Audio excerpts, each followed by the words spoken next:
Muchas gracias, Javier, por permitirme compartir y reflexionar para preparar este acto de compartir la experiencia y el recorrido de estos años.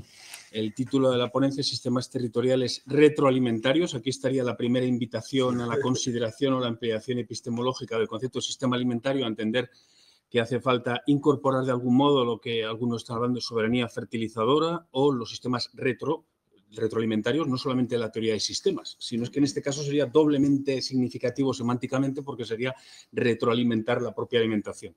Entonces, esa sería la primera de las invitaciones que he puesto en el título. El subtítulo es el cierre virtuoso de ciclos orgánicos, porque los ciclos orgánicos, de algún modo, ya estamos obligados normativamente, ahora lo veremos, a cerrarlos, pero hay cierres de economía circular, de altísima intensidad tecnológica, de altísima intensidad financiera, y nosotros, alineados con algunos de los grupos ecologistas británicos, estamos planteando el cierre virtuoso como aquel que es más intensivo en capital social que en capital tecnológico. Este es uno de los debates que tenemos y no salimos muy bien parados normalmente, ¿no? Porque, bueno, pues hay posiciones mucho más tecnológicas que las nuestras.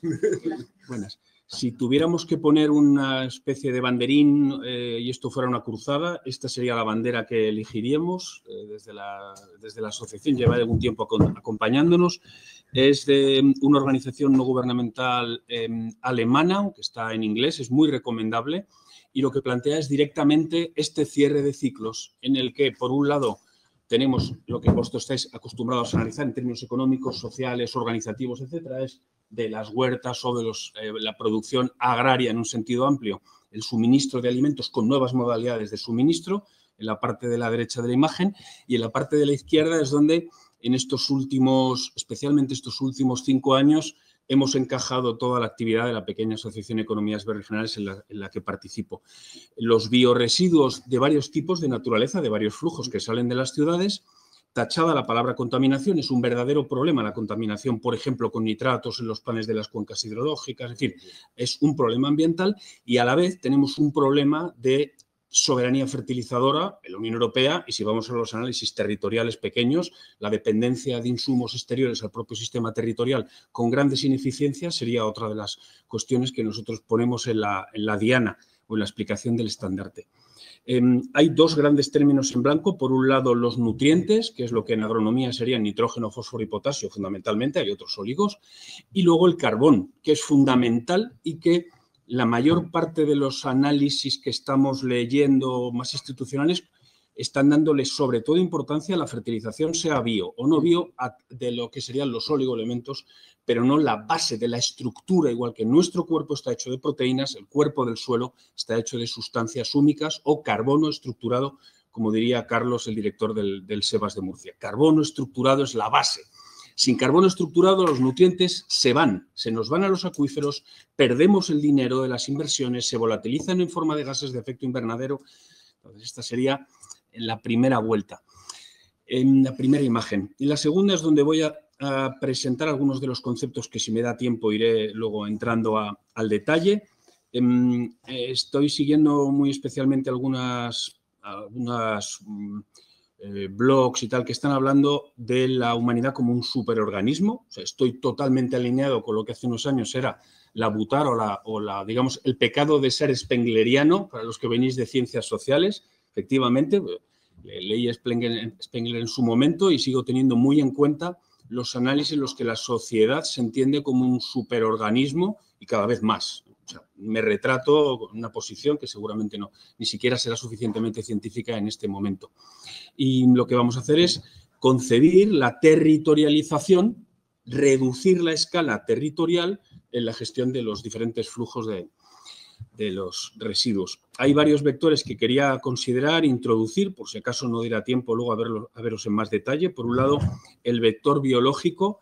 Voy a tomar en cuenta la presentación que en su momento muchas personas la están utilizando ahora, desde hace tiempo, los límites planetarios que Eduardo Aguilera en su presentación utilizó también. Yo lo voy a hacer solamente para referirme a él. Y luego lo que voy a hacer es justificar algo que mucha gente ha hecho. Se llamaba el 4 por 1000. Es una agenda en la que la gestión del carbono en el suelo es fundamental en muchas de las agendas políticas. Es lo que llamaríamos sinérgicos planetarios. Así como tenemos claros los 9 límites planetarios, nosotros lo que abogamos es por intentar identificar sinérgicos, que os recuerdo lo que decía Max Neff, el premio Nobel alternativo chileno, creo que era economista también, planteaba: hay satisfactores, que es cuando tengo un problema y lo resuelvo unilateralmente, y un sinérgico es cuando identifico algo que trabajando en una actividad me va a permitir resolver simultáneamente 3 o 4 proyectos. Esto sería una de las características normalmente de la inteligencia. La inteligencia es ser capaz de, con menos actividad, dar solución a diferentes problemas. Así que el concepto también os planteo de sinérgicos planetarios en diálogo con el de los límites planetarios. Dentro también de este vector biológico o metabólico, ¿no?, que diría Alberto, sistemas de alta eficacia tienen baja eficiencia, y esta pelea la tenemos continuamente con los grandes actores y nos ningunean. O sea, no os lo voy a negar. O sea, estamos más cerca de una aproximación científica que quiera analizar las tasas de retorno energético, la relación entre energía invertida, energía obtenida, que con los sistemas de alta eficacia que son hegemónicos, por ejemplo, en el reparto de las ayudas del PERTE o de cualquiera de las inversiones que lleva a cabo la Unión Europea y cualquier gobierno. Nos va a dar igual. Hay un ejemplo muy claro, que para mí sería casi un paradigma infranqueable. O sea, si fuera un guerrillero no hay manera de franquear esta muralla, ya desde el punto de vista del activismo, de la acción.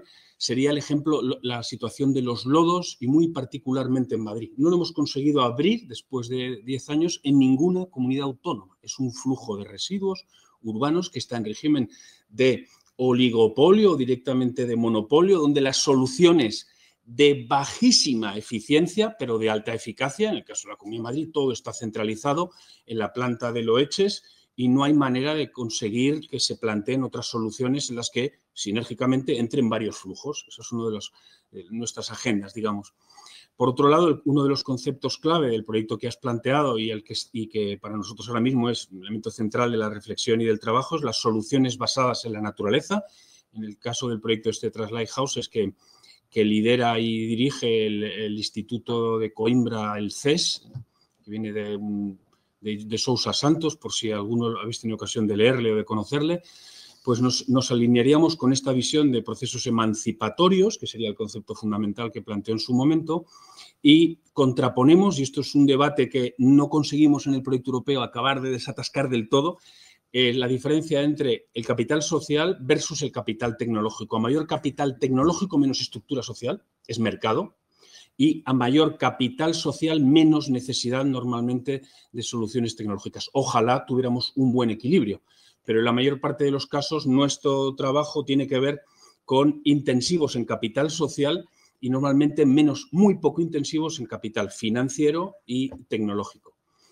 Por otro lado, estaría un vector institucional de este reto. Y como siempre va a ser el marco metabólico, pues hablamos de insumos y de exhumos. Los exhumos serían los residuos que tiene en la imagen anterior la ciudad, todo aquello que sale, los diferentes flujos, que ahora veremos los principales. Y luego, en términos de insumos, desde ese punto de vista, es la nutrición sostenible de suelos agrarios, que es un marco normativo reciente. Entonces, repasaremos en qué situación se encuentra la red de normas para poder avanzar en estos. En principio, la situación normativa en el año 2025 es favorable a entender esto. ¿Cuál es el problema? Pues hablaríamos de problemas cognitivos. Dentro del trabajo del proyecto europeo Tras Lighthouses, una de las líneas que nos estamos apoyando más, lo lidera la Universidad de Lovaina, la Católica de Lovaina, es el unlearning, el desaprender. Las leyes van a permitir muchas soluciones distintas, pero los hábitos cognitivos de las instituciones públicas o privadas no aprovechan para, lo que decíamos en inteligencia, decristalizar los modos de entender, volver a una forma fluida de abordar la realidad, para cuando encuentres algo fluido que se ajuste a la necesidad, como haría una ameba, entonces cristalizas una pared celular. Pero en este momento tenemos invitación de las normativas de insumos y exhumos, la gestión de residuos y la nutrición sostenible de suelos, la fertilización, que podría permitir avanzar. Entonces, el problema que estamos identificando es el unlearning. Hay un unlearning personal, que por otro lado metodológicamente es muy interesante, es cuando pones una bolsa de basura en un instituto y la gente lo primero que tiene es asco. No está mal, porque el asco es una reacción que despierta y algo que no te... Es peor la indiferencia al asco, y sobre el asco de los residuos se puede empezar a reflexionar. Es una buena entrada. En el personal, la gente no tarda mucho en darse cuenta de lo que significaría un metabolismo social, territorial e institucional que hiciera cierre de ciclos. La gente lo entiende rápido. A la inteligencia individual se incorpora. El verdadero problema está siendo cómo vulnerar las defensas de los sistemas de inteligencia colectivos, institucionales, de mercado, etcétera, y en gran escala los de la sociedad. Un cambio de este tipo requiere un enfoque de formación profesional. Entonces, desde la Asociación de Economía Bioregionales, uno de los espacios de colaboración donde estamos asociados es a Composta en Red. Hay una red estatal de compostadores, que son investigadores agrarios, químicos, en fin, de componente más bien técnica. El caso de Composta en Red es una asociación de ayuntamientos, organizaciones del tercer sector, ecologistas, profesionales a título individual, ONGs, algunas pequeñas empresas y consultoras. Y desde aquí se está trabajando formar a profesionales que sean capaces de entender y ayudar a los territorios a que repiensen. Hay un nivel formativo de nivel 1, de 30 horas de formación, que ahora mismo se está renegociando con el Instituto Nacional de Cualificaciones Profesionales. Sin cambiar el paisaje profesional, los certificados profesionales de gestión de residuos de esto no dicen nada. O sea, nos encontramos con gente que está dirigiendo módulos de formación con el certificado profesional que llaman diciendo necesito que deis una mirada orgánica porque los materiales que me estoy encontrando en formación profesional no están adecuados a lo que sabemos que deberíamos hacer. Nivel 1 para peones, nivel 2 sería para encargados, nivel 3 para profesionales, técnicos de ayuntamientos. Esta es la formación, por ejemplo, ahora mismo se está acabando de dar una con la Universidad Autónoma de Madrid de nivel 3. Y en este momento nosotros estamos ensayando, llevamos 2 años haciéndolo, otra formación que le llamamos agentes del cambio orgánico. Un nivel 1 sabe mezclar la compostera, toma temperaturas. El nivel 3 ayuda a planificar al ayuntamiento la gestión del residuo urbano, solo el residuo urbano, pero ¿y los otros flujos? ¿Quién va a repensar territorialmente, a relocalizar flujos para que haya sinergias en instalaciones de compostaje que sumen el residuo alimentario y que no tenga que hacer inversiones la cooperativa? O que si la hace la cooperativa sirva para tratar los residuos de la ciudad o los ganaderos. Entonces, ACO es una manera de abordarlo desde una teoría del cambio cultural. Tendría más una componente tecnológica que la biológica o de obra civil que normalmente ha estado llevando la gestión de los residuos hasta ahora. Era una cuestión, una planta de tratamiento que llave en mano le hacía un ingeniero de caminos o un ingeniero de obras públicas. Y esta teoría del cambio cultural entendemos que es fundamental para conseguir que se produzca el cambio metabólico. Podemos diagnosticar, hacer un diagnóstico metabólico, pero sin un enfoque antropológico, no ya sociológico, sino incluso antropológico, de core, de relación con la naturaleza, con los olores, va a ser dificilísimo. Hay otro vector económico que es probablemente el más simple de todos, porque vivimos en una sociedad en la que el capital es el elemento, el principal sensor de si algo funciona o no funciona, o hay interés o no hay interés, es la reproducción del capital. Pues las normas, ese marco institucional, deja claro la señal de que las administraciones locales, los agentes económicos, los residuos de las actividades agropecuarias, alperujos, estiércoles, los lodos de depuraderas, deberían ser sistemas que redujeran al mínimo los costes maximizando las ventajas económicas que tuviera o que pudiera dar. Pero la realidad es que está resultando difícil que lo apliquen porque hay inercias de grandes intereses. Lo he dicho de otra manera, el residuo en Colombia te pegan un tiro en la nuca porque hay grandes constructoras que tienen el negocio. Entonces, aquí no es eso, evidentemente, pero el ninguneo para cualquier reflexión que replantee el modo, pues es absolutamente habitual, nos lo encontramos. ¿Se puede hacer decrecimiento gestionando residuos? Exactamente esa es la mirada. Si el residuo va a costar menos el conjunto, va a generar una menor actividad del PIB con mayor intensidad de capital financiero. Entonces, todo lo que se pueda reducir de gasto económico va a ser bueno para la eficiencia del sistema. Esa sería una de... Si se reterritorializa, si hay que recorrer muchísimos kilómetros, no, pero la aproximación territorial En términos de PIB, podría reducir los costes, es decir, a lo que obliga la ley, las tasas que tiene que pagar la ciudadanía por gestionar los residuos. Y luego, así, desde este punto, le llamo heurístico porque es algo más amplio que de superorganicidad, tendríamos que entender el metabolismo.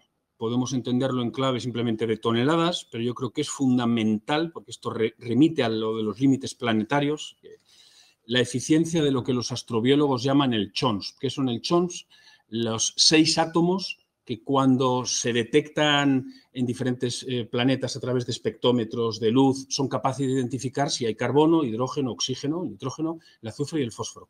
El pensar los ciclos en clave de esto, en ecología y en biología, se aprenden los ciclos del carbono del planeta, del oxígeno. Creemos que puede ser una manera educativa de hacer mucho más eficiente el sistema que los límites planetarios, tal y como se conciben ahora, que están muy bien, la verdad. O sea, no es muy mejorable el sistema de los flujos del agua, la biodiversidad, que tiene un elemento de complejidad extraordinaria, las nuevas entidades que tienen una complejidad también extraordinaria. Bueno, pedagógicamente lo usamos y no deja de ser el nitrógeno y el fósforo dos de los principales elementos, incluso de los que tienen riesgo de suministro, el nitrógeno porque depende muchísimo de combustibles fósiles, sobre todo del gas natural, y el fósforo de minas que están en 3 grandes lugares en el planeta y el 80% de ello viene de las minas de Bucra y está en los derivados financieros. O sea, totalmente financiarizada las minas de fósforo, pero el fósforo está en la orina, en los restos de pescado, en el hueso del pollo. Ese volver a mirar y entender los flujos del fósforo es fundamental para generar soberanía fertilizadora, porque os recuerdo a los que vengáis de agrónomos que es el principal factor limitante de los cultivos. Amarillean si les falta el fósforo en las hojas. Y el fósforo, salvo que sea orgánico, va a venir de las grandes minas de Bucra. Y luego, pues otro elemento de reflexión, que ya el otro día lo hablé algo con Nacho y con Javier hace un par de meses, el tema cognitivo. Es habitual la literatura sobre inteligencia colectiva, personas que en diversidad de procedencias, de lenguas, de orígenes, ahora mismo en la gestión de recursos humanos de las multinacionales, continuamente se habla de la diversidad, porque la diversidad ayuda a activar la inteligencia colectiva de un grupo de personas. Eso está claro. Ahora, ¿dónde van a dirigir la inteligencia? Pues la mayor parte de la inteligencia está financiada económicamente y dar a corto plazo beneficios económicos, no siempre eficiencias metabólicas. Son eficaces, pero no son eficientes. Y una de las cosas que os lanzo así como reto, yo lo llevo mascando ya décadas, es el tema de la inteligencia territorial. Los alemanes llevan tiempo ya haciendo trabajos de inteligencia territorial. ¿Y a qué llaman los alemanes inteligencia territorial? A un territorio que es eficiente económicamente. No se van a cuestiones cognitivas, donde los ingresos del territorio interactúan sobre todo dentro del territorio para generar más Producto Interior Bruto. Lo que en la economía de hace 30 años se hablaba del efecto multiplicador. Un efecto multiplicador adecuadamente diseñado sería un indicador de inteligencia territorial. Yo creo que hay otros elementos de inteligencia territorial que tienen que ver con una inteligencia como la innovación, la capacidad de diseño. Hay más. Queda formulada la agenda. Esto sería la imagen de ese proyecto, el Trust Lighthouses, que es soluciones basadas en la naturaleza y soluciones basadas en la comunidad. Sería la combinación. Entendemos lo societario, lo societal, como un cierto anonimato ciudadano, donde el mercado y el voto serían los principales elementos, también elementos de información, de conocimiento, pero sobre todo esos. Y llamamos soluciones comunitarias, que son las que no se refieren a comunidades online, sino comunidades de vecindad.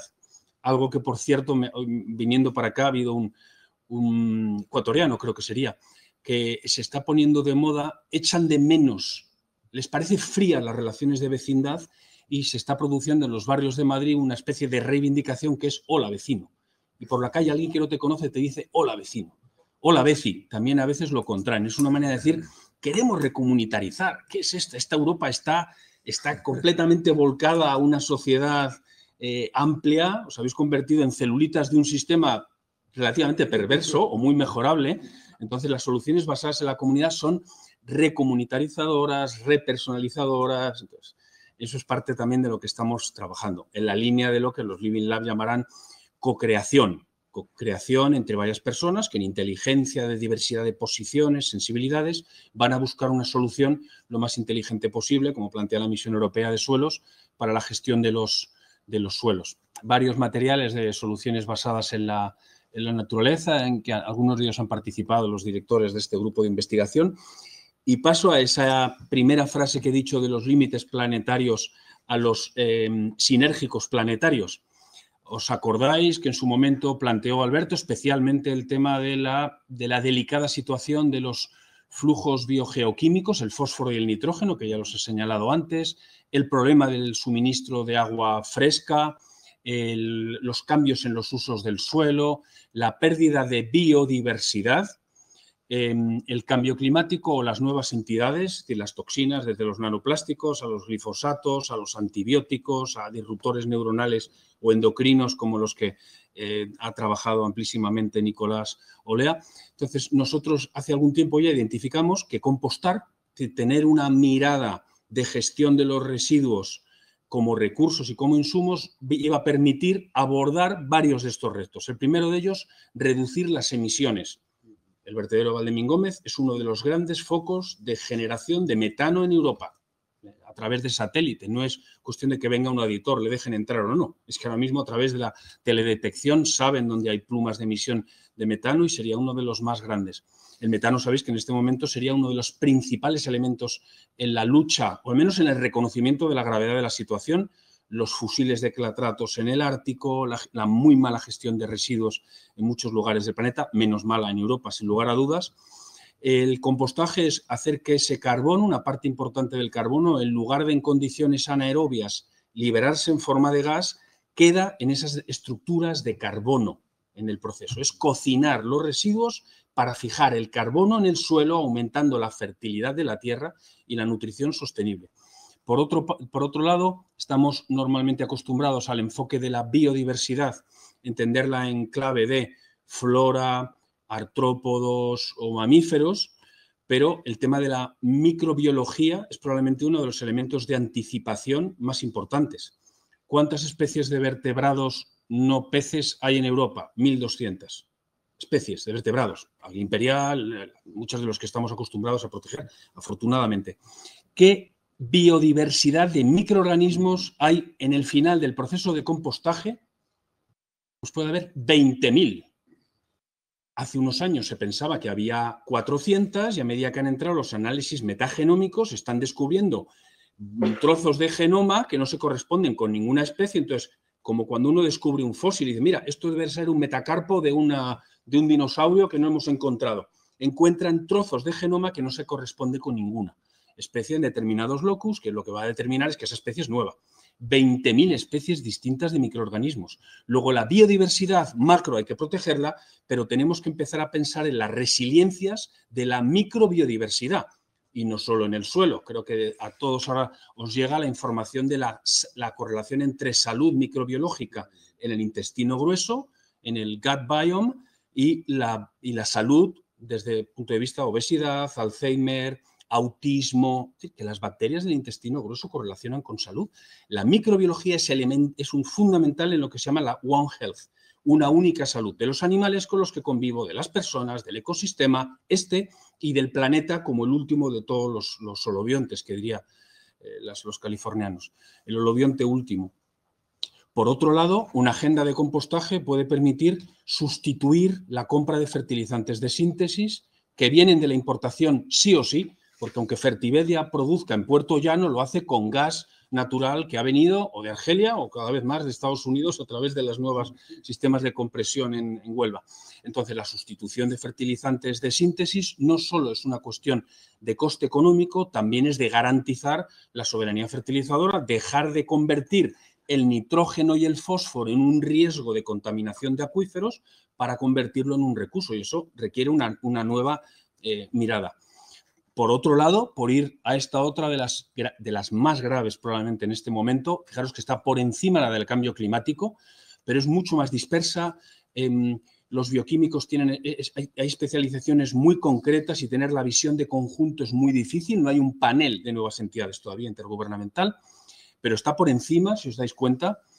Cuando uno lleva a cabo un proceso de compostaje, sube la temperatura, según dice la ley, nos obliga, a 55 grados durante 14 días como mínimo, una cuestión de los SANDAS, para evitar priones y esas neurosis veterinarias.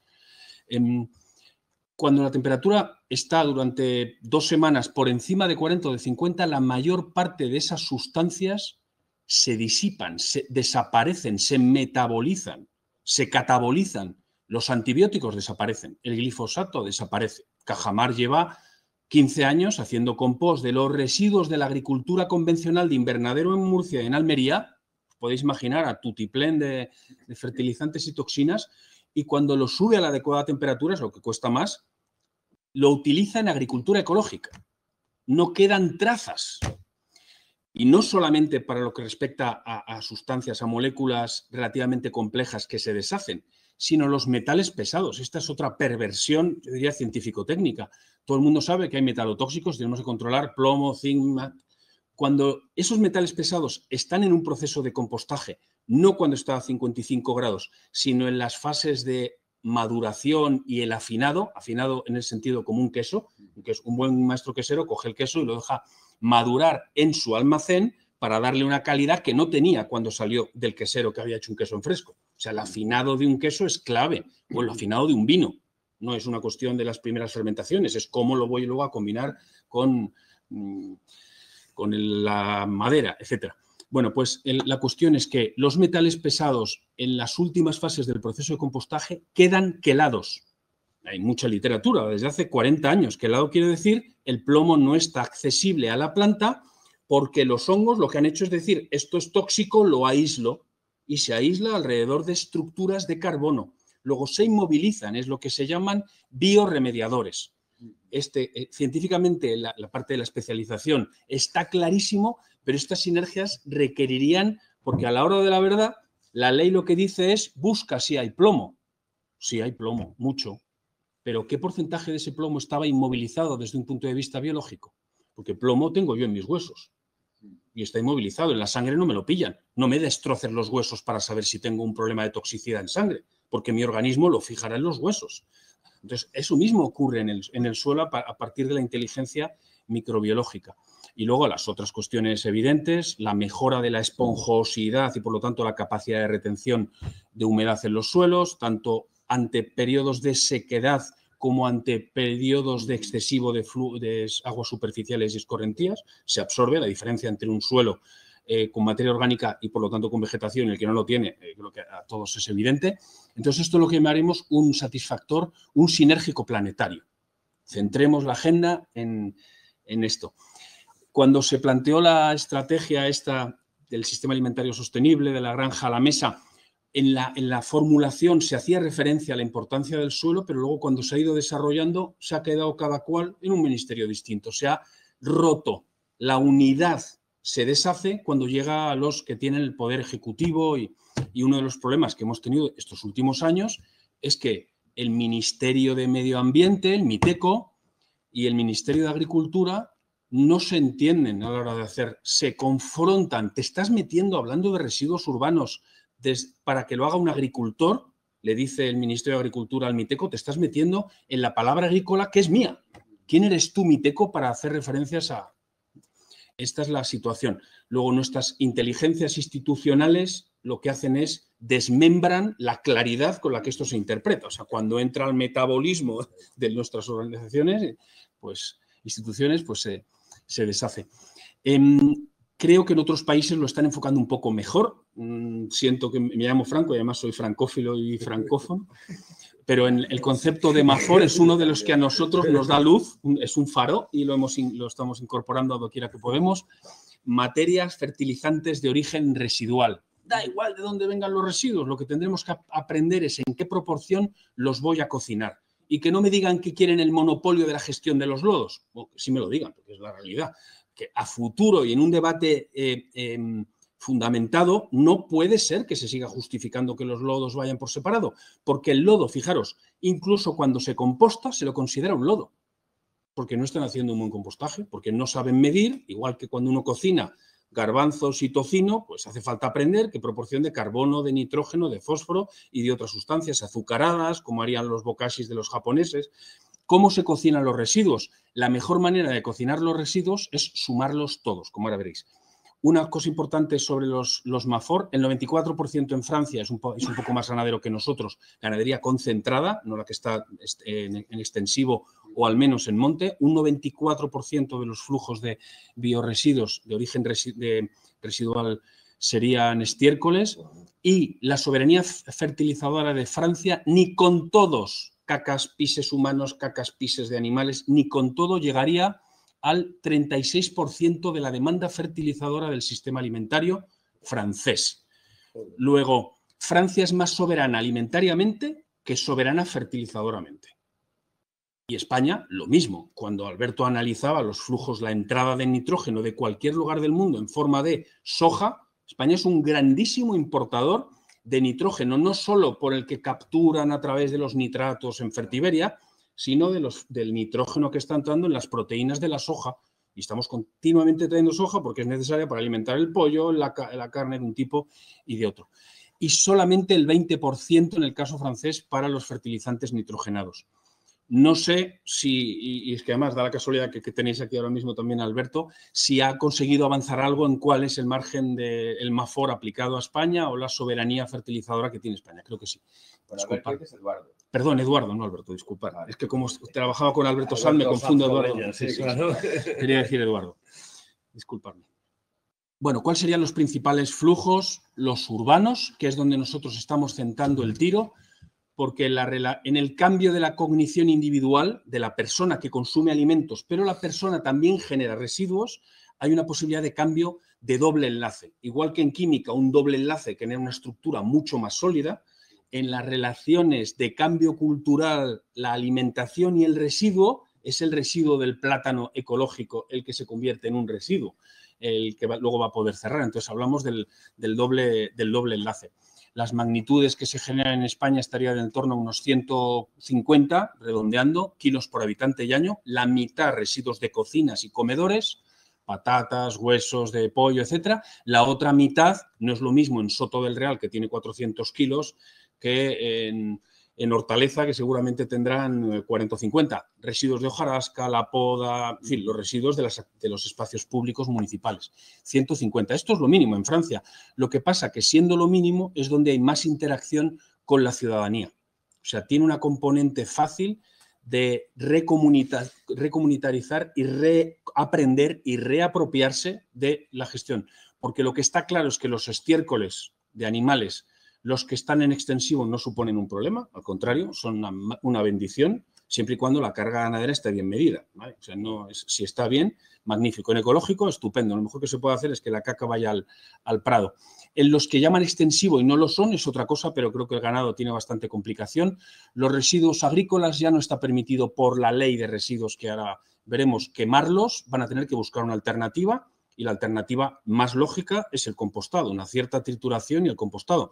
De hecho, la política agraria común y los ecosquemas ya está obligando a los que se han acogido a los ecosquemas del olivar a triturar la poda del olivar, no a compostarla y dejarla como un acolchado sobre la propia superficie. Luego, el hábito de triturar, que no lo teníamos, ya se está comenzando a incorporar al sector agrario, sobre todo de leñosas. Y por otro lado, tenemos otros dos flujos muy importantes y muy mejorables desde el punto de vista de la eficiencia, que son los lodos de depuradoras, he mencionado con la gestión monopolística y nada eficiente que hace el canal de Isabel II, o los residuos de actividades agroindustriales, como por ejemplo en Madrid empieza a ser relevante los alperujos de las almazaras, menos la industria vitivinícola, pero los alperujos, hay mucha investigación en Andalucía sobre cómo conseguir reducir la cantidad de fenoles y polifenoles que afectarían cuando lo compostas a la fertilidad o a la capacidad de retención de las plantas, porque no dejan de ser toxinas vegetales, fitotóxicos. Pero todo esto, lo que estamos haciendo pruebas en el IMIDER, en el Instituto Madrileño, es cómo combinamos los diferentes flujos para ver la capacidad que tiene pensando en gestionar el exhumo de las actividades del metabolismo de nuestras sociedades para convertirlo en un insumo de base de soberanía fertilizadora. En IMIDRA hay una instalación que se inauguró el año 2019 y está tratando residuos de colegios y comedores, varios años de Coslada, todos los coles de Coslada, junto con, ahora se está pasando a San Fernando de Henares, se hacían mezclas con alperujos de Almazaras. No se había hecho nunca literatura combinando dos. Hay hiperespecialistas en gestión de lodos, hiperespecialistas en gestión de alperujos, hiperespecialistas en gestión de los diferentes flujos, pero no te encuentras ni un solo paper que te relacione todos estos flujos que realmente tenemos.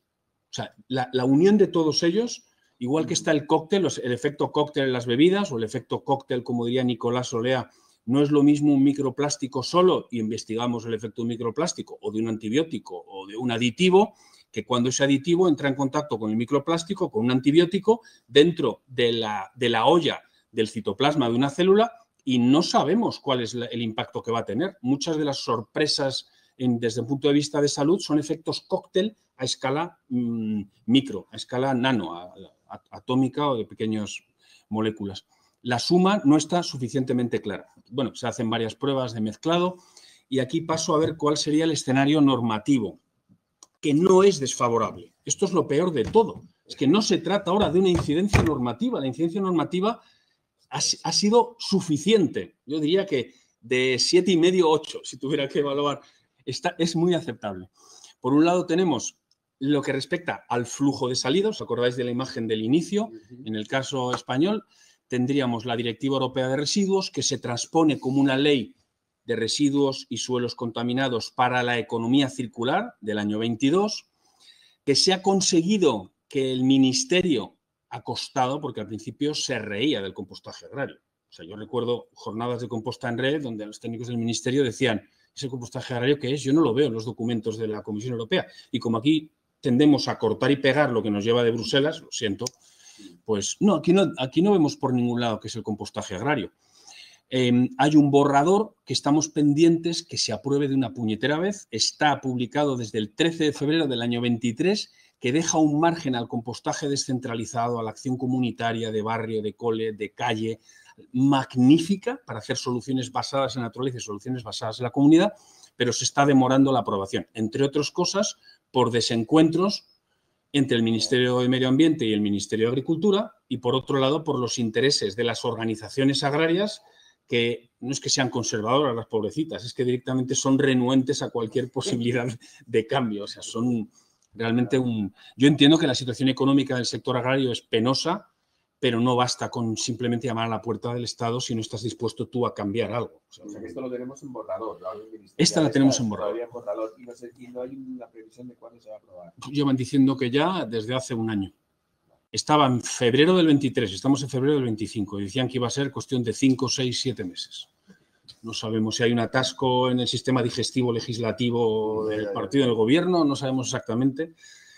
De tanto en tanto alguna diarrea tiene, pero lo que no sé si es... Y además esta gente lo hará un poco. Sí. Y ahora, finalmente interrumpo más. Por favor. ¿Un cambio de gobierno podría suponer que eso se paralice? No, esto no tiene nada que ver. O sea, en Comunidad de Madrid gobierna el PP en la región, gobierna el PP en la Mancomunidad de Sierra Norte, no está político. Vox lo está parando. O sea, la extrema derecha, digamos que sí, que cualquier cosa que suene a soluciones basadas en naturaleza o a los ODS, como digas la palabra ODS, ha ocurrido en varios municipios que directamente han bloqueado. ¿Cómo que esto del compost tiene que ver con los ODS? Prohibido. En Cáceres, el presupuesto de 70.000 euros para hacer composteras comunitarias lo acabaron derivando a la Virgen de la Montaña. Esto es habitual, pero no normalmente ni entre el PP ni el PSOE. O sea, digamos que habría un consenso constitucional normativo. Vale. De acuerdo. O sea, no tiene a lo mejor, pero... Luego ya en el debate te pregunto más. Muy bien. Bueno, pues y luego hay otro espacio normativo fascinante desde el punto de vista de la co-creación y del codiseño, que son las ordenanzas municipales. La ley dice, obligatoriamente la ley de residuos dice, y antes del año 25, lo dicen otros términos, pero los municipios tendrán que tener una ordenanza de residuos nueva. O sea, estos cambios los tienes que aplicar. ¿Qué está ocurriendo? Pues que la Federación de Municipios y Provincias con el gabinete de los Gómez Acebos ya han hecho una ordenanza que es de continuidad, está muy bien hecha, pero desde el punto de vista de la materia orgánica, pues no está planteando la descentralización de un modo claro. Y hay otro modelo que hicimos desde Composta en Red, el modelo que llamamos de Composta en Red, que lo que plantea es pensemos a través de procesos en la medida de lo posible, participados, que la ciudadanía decida cuánto me va a costar esta solución y que tenga información, lo que se plantea en las asambleas ciudadanas, información y que tenga capacidad de decisión. Sobre todo porque en este caso, en las asambleas es más difícil, en este caso la ley obliga a que lo que decidas lo tienes que financiar tú vía tasas. Se acabó que la Comunidad de Madrid financia el canal sin saber exactamente qué presupuesto tiene o cuál es la eficiencia. Lo que ha conseguido la directiva es que el coste que tenga el sistema de gestión de residuos directamente se impute transporte a la tasa que paguen los vecinos. Eso puede hacer que un sistema, como ahora veréis, convencional, esté en el entorno de 200 euros tonelada y los sistemas más eficientes, descentralizados, cogestionados, sostenibles y de soberanía fertilizadora, pues puede estar en el entorno de los 50 euros por tonelada. Estamos hablando de que en términos de costes es brutal la diferencia y la ley obliga a los ayuntamientos a que trasladen exactamente el coste del sistema. La ordenanza se debería aprobar las nuevas el año 25, ya tenemos bastantes ayuntamientos, no creo que más de un 5%, decía ayer Beatriz de Composta en Red, un 5% han podido tener la ordenanza nueva. Estamos intentando que apliquen la ordenanza con nuevos criterios de cogestión, de cocreación, etcétera. Eso por lo que respecta a la normativa que nos hace repensar la gestión de los residuos que salen de las ciudades. Y solo estoy hablando de los residuos urbanos, por no complicar con lodos, que es un bloque duro. Ahora vamos al tema de los insumos, a los insumos que necesita el agricultor para luego después poder suministrar. Tenemos el reglamento de 2019 de productos fertilizantes que metió la microbiología como los bioestimulantes o los biofertilizantes, o sea, se reconoce el papel de la microbiología, pero reconoce la microbiología, pero no el carbono, porque el carbono es barato y no es fácil de capitalizar. Entonces, ¿qué están haciendo? Venderte probióticos. Y además han dicho lo siguiente, esa sería la parte más crítica. Han dicho lo siguiente, para que una empresa de fertilizantes venda un probiótico, ¿cuántos hemos dicho que hay en el proceso de compostaje? 20.000, ¿no? En el inicio puede haber del orden de 3.000, 4.000, en los primeros días.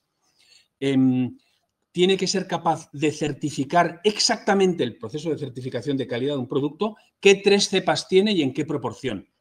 3 de 20.000. ¿Hay algún reconocimiento a que un proceso basado en la naturaleza pueda tener 20.000 respecto a 3? Es que el orden de magnitud yo creo que es que directamente ni lo computan. O sea, es que no lo procesan. No es una cuestión de que me garantices qué microorganismos. Si tiene más microorganismo tu piel que lo que me estás vendiendo como biofertilizante, haz un cultivo. Cultiva, coge la microbiología del suelo a 3 centímetros 4 debajo de la hojarasca, puedes tener directamente 5.000. Estamos vendiendo tres fertilizantes, biofertilizantes. Entonces, en Europa los lobbies, en este caso, han podido, claramente. Se transpone al Real Decreto del año 22 de nutrición sostenible de suelos agrarios. El título es absolutamente prometedor. La realidad es bien otra, pero una de las buenas señales que da es el sistema de información de las explotaciones. Luego el agricultor va a estar obligado a recoger qué le está dando de comer a su suelo. Ya no solamente es el ciclo de vida desde lo que lo recojo en el campo o la semilla certificada, sino es que ahora cualquier cosa que le apliques al suelo lo tenemos que saber. Cuando hacíamos estudios de huella de emisiones de carbono hace 15 años de la olivicultura en Toledo, nos llevamos las manos a la cabeza porque decíamos, están echando 20 veces más fertilizante del que necesita el olivar, no un tomate, el olivar en extensivo. Había un uso indiscriminado. Los precios de los insumos eran baratos, ahora con las crisis energéticas ya se lo están haciendo mirar, pero van a tener que... Y el futuro de la política agraria común post-27 casi seguro que va a empezar a modular no en función de la hectárea, sino en función de la calidad en el manejo del suelo. Y si no, la Mission Soil es claramente una señal. Prepárese Europa, porque el futuro de la política agraria común va a pasar por la salud de los suelos. ¿Por qué le estás dando al suelo? El cuaderno digital de explotación, que se va posponiendo porque los agricultores dicen, ya tengo bastante burocracia, que voy a tener que rellenar además otra ficha. Tienen toda la razón. Pero, bueno, pues veremos políticamente cómo se resuelve. Y hay otro marco normativo, estamos en un momento de especial vulcanismo normativo en este lustro, que es la Ley de Prevención del Desperdicio Alimentario y el de Pérdidas, que se aprobó como borrador en enero del año 24 y que en febrero de este mismo año estaba todavía en debate y había una bronca político-mediática en las pasadas semanas sobre el tema. Este sería el marco normativo, que no es desfavorable si lo lees. El problema es la interpretación que hacen. Así, por ejemplo, en desperdicio alimentario, y esto nos sorprende muchísimo, la pirámide dice claramente los residuos tendrán que darse a personas antes de que se convierta en tal. O sea, es la reducción del desperdicio y la pérdida. Segundo punto de la pirámide es dárselo de comer a los animales. Pero los veterinarios ya han dicho claramente, a una explotación con un registro de explotación ganadera no le puedes dar un residuo porque es un vector de riesgo microbiológico. Entonces, a las ganaderías profesionales lo tienen vetado. No pasa nada. Lo que se está planteando como solución basada en la naturaleza, nos encontramos pueblos de Extremadura donde el 50% de los hogares tienen gallinas o se lo están dando a los cerdos todavía. Lo que se trata es que la ordenanza de residuos reconozca los aprovechamientos tradicionales y visibilizar una buena práctica tradicional o ancestral. Es cultural y la estamos perdiendo. Nos ha ocurrido en muchos sitios llegar a un cole donde el director dice, sí, queremos compostar los residuos, llevarlos al agricultor, tal. Y cuando llegas a la cocina, no hay residuos. ¿Cómo que no hay residuos? Tienes que tener residuos, a la peladura de la patata o lo que los niños no comen. No hay residuos. La gente tiene vergüenza a decir que lo está dando de comer a los animales. Es que esto es una buena práctica. La ordenanza tendría que bonificar a quien lo haga o a quien le dé a alguien que tenga los animales. Entonces, esto es parte del cambio cultural y es perderle el miedo a las buenas prácticas tradicionales, a lo que llamábamos en Terrae la memoria agriculta. La memoria agriculta no es algo a avergonzarse, es algo a explicitar y a intentar normalizar a través de las oportunidades del paquete normativo. Sé que voy muy justo. Este es el concepto de economía circular que tenía el Ministerio hace un par de años para la gestión de la materia orgánica y lo que hacemos es, esto tiene unos costes muy altos y lo que vamos a hacer es tunearla. Me voy a venir a esta directamente. Es qué modalidad, cuán descentralizada está la gestión. Si se va a través de un gran contenedor con un gran camión a una gran planta, 200 euros tonelada. En Vizcaya les sale 300 y los cálculos son finos. En el resto, bueno, pues aceptamos poner dos ceros, 200 euros tonelada. Si lo hace un agricultor en Navarra, en Madrid, las experiencias que se han consolidado con años, el agricultor está costando 100 euros tonelada el tratamiento. Eso sí, no está a 60 o a 40 kilómetros, está a 3 o a 15 kilómetros de distancia. No requieres un gran camión porque no vas a tener una instalación de 4.000 o 400.000 toneladas, lo hecho son 400.000, sino la norma de la orden ministerial permite hasta 200 toneladas sin autorización de gestión de residuos. O sea, le está quitando al agricultor por lo menos el papeleo de darse de alta y está garantizando un insumo que él mismo se ha hecho de altísima calidad si aprende a compostar. Porque luego también nos encontramos con los agrovertidos, que es el que lo echa al final del corral y que la naturaleza actúe. Compostar es un acto cultural, es la combinación de diferentes residuos para dar lugar a un insumo a la tierra. En compostaje comunitario, que es la conquista cultural para nosotros, comienza con una recomunitarización, un aprendizaje pueblo a pueblo en comunitario y después que se vaya un agricultor, pero cuando la gente ya sepa separar bien y sepa que no va a generar olor. Entonces es una conquista cultural desde el aula, pero a estas alturas de siglo no podemos esperar que sea a través de las aulas, tiene que ser a través de una conquista barrio a barrio y la recomunitarización. Huertos comunitarios en la línea de cultura de alfabetización alimentaria y las composteras comunitarias en la línea de cerrar el ciclo y de hacer una cultura retroalimentaria. Ese sería. En Madrid hay muchos huertos que tienen composteras, pero si no los cuidan bien y no tienen cuidado, pues acaban apareciendo ratas. Luego tiene una serie de puntos. No es difícil, o sea, alguien con 30 horas de formación, nivel 1, ya es capaz de prevenir la mayor parte de los riesgos que volverían loco a un doctor veterinario. ¿De acuerdo? 30 horas de formación de un peón. Y si además estás trabajando con colectivos con diversidad funcional, discapacidad intelectual, se pueden decir las dos, todavía hacen mejor el compost. No es el que más sabe teoría, sino el que tiene la disciplina de cuidar la planta, cuidar el proceso semana a semana. Sabe que una vez a la semana, los lunes, se levanta, va a tomar temperatura, a mezclar y a regar. Y tiene un compost magnífico. O sea, no es una cuestión complicada, es simplemente una cuestión de hábito y cambio de hábitos culturales. La orden ministerial esta que ha costado mucho, la del borrador que mencionabas, Nacho, tendría estos 3 capítulos: compostaje doméstico, casa a casa, compostaje comunitario y el compostaje por parte de agricultores que estarían exentos de la autorización de gestión de residuos, o sea, nos quitarían burocracia. Y en principio estarían exentos de una autorización ambiental. Hay comunidades autónomas que dicen que van a pedir una simplificada. Es decir, un agricultor no le tiene por qué complicar la vida y puede cobrar 60 euros por tonelada por gestionar los residuos de su municipio. 200 toneladas. Vamos a hacer el cálculo en términos de qué renta. El sector agrario está muy mal económicamente.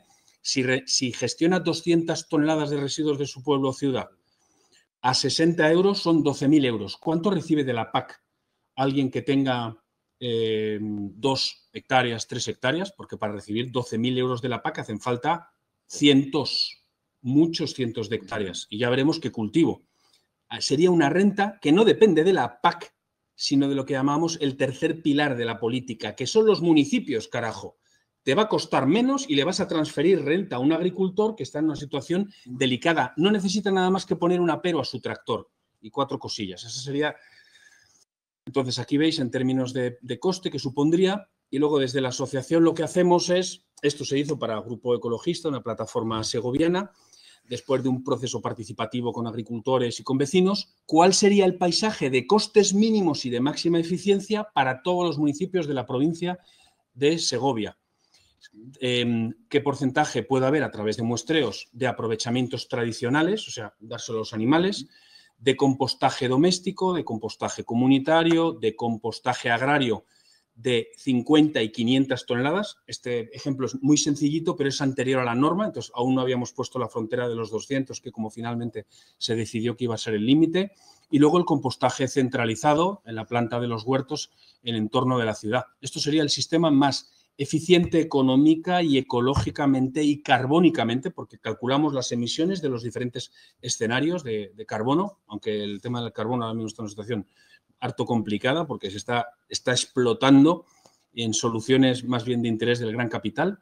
Aquí serían las instalaciones de agrocompostaje que se necesitarían para aquellos vecinos que no estén en condiciones de hacer doméstico o comunitario, pues en la provincia de Segovia estarían unas 10, 12 instalaciones de 500 toneladas aproximadamente y seguiría funcionando la planta centralizada de los huertos. Esto es lo que le llamamos pensar metabólicamente los residuos de la fracción orgánica de los municipales. Hemos estado haciendo después, por ejemplo, este trabajo con el Ministerio de Transición Ecológica para la Diputación de Cáceres y el Consorcio de Residuos de la provincia de Cáceres. O sea, se han sentado con nosotros a diseñar sistemas. Y para no ser muy provocadores, les hemos dado un escenario A, un plan B, que significa lo que tú harías si aplicas lo que vienes estudiando en las escuelas de ingeniería o de obras públicas o donde sea. Entonces, este es el modelo que tiene el plan de residuos de la Junta de Extremadura. No depende del PSOE o del PP, o sea, ¿de acuerdo? No está en absoluto politizado esto. Estas serían las grandes plantas que se trasladarían los residuos, cientos de kilómetros en algunos casos, hasta estas 6-7 instalaciones. Y la opción que para la Diputación de Cáceres hemos hecho, como la que habéis visto en Segovia, pero sale un poquitín más pequeñito, para que no salga ningún kilo de ninguna mancomunidad. Luego el límite para mover kilos es el ámbito de una mancomunidad de gestión que, además de recoger, asumiría las competencias de buscar quién me lo pueda tratar y no llevármelo a una gran instalación. Ahora, ¿hay intereses en las grandes instalaciones? Ya te digo que hay intereses. Hay intereses económicos de empresas privadas, hay intereses políticos que mantienen esa puerta giratoria que la prensa nos cuenta que se va a ir a la banca o se va a ir a Fenosa o se va a ir a Iberdrola. Pues a la pequeña escala esas puertas giratorias están.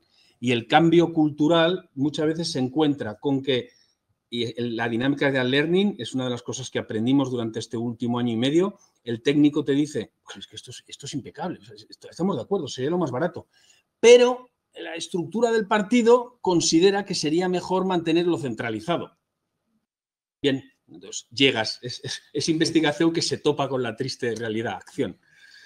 Entonces tendríamos un plan C que es el hiper descentralizado y luego lo que estamos haciendo con varias mancomunidades, en concreto la principal de ellas es la de Montánchez, porque hay otras que directamente nos han hecho fuera. O sea, ya he visto esto, pero iros. En tu documento has puesto el plan A, pero el plan B y el plan C no me viene bien. Así que, por favor, alejaros lo máximo. Tenemos algunas mancomunidades que aceptan y estamos diseñando un plan B. Hay ayuntamientos que se van a quedar toda la materia orgánica de ellos y otros que el alcalde dará la cara y le dirá a los ciudadanos: te voy a subir la tasa 60 euros por hogar al año. Pero se lo va a llevar un quinto contenedor a la planta que determine Ferrovial, Urbaser, en fin, las grandes. Y esta es la situación. Entonces, el heurístico sería en dos ejes. Estos círculos determinan el radio en el que se va a mover la materia orgánica. Si la materia orgánica se queda muy cerca, hace falta más capital social, más capital natural, formación a la ciudadanía, separación, vincular al agricultor de la localidad. Y si te vas alejando en radios a soluciones intermedias, comarcales, o te vas a soluciones de largo recorrido, a las centralizadas, pues entonces sería un aumento en la intensidad del capital financiero y tecnológico, porque los costes de gestión es una cosa, pero las inversiones de una gran planta son decenas de millones de euros. Y la ley también obliga a que se tengan que trasladar vía tasas a la amortización. Luego, esta economización viene bien para el modelo, porque la gente entiende más de cuestiones de bolsillo muchas veces que la de las teóricas. Y luego la intensidad energética, pues también no se puede comparar.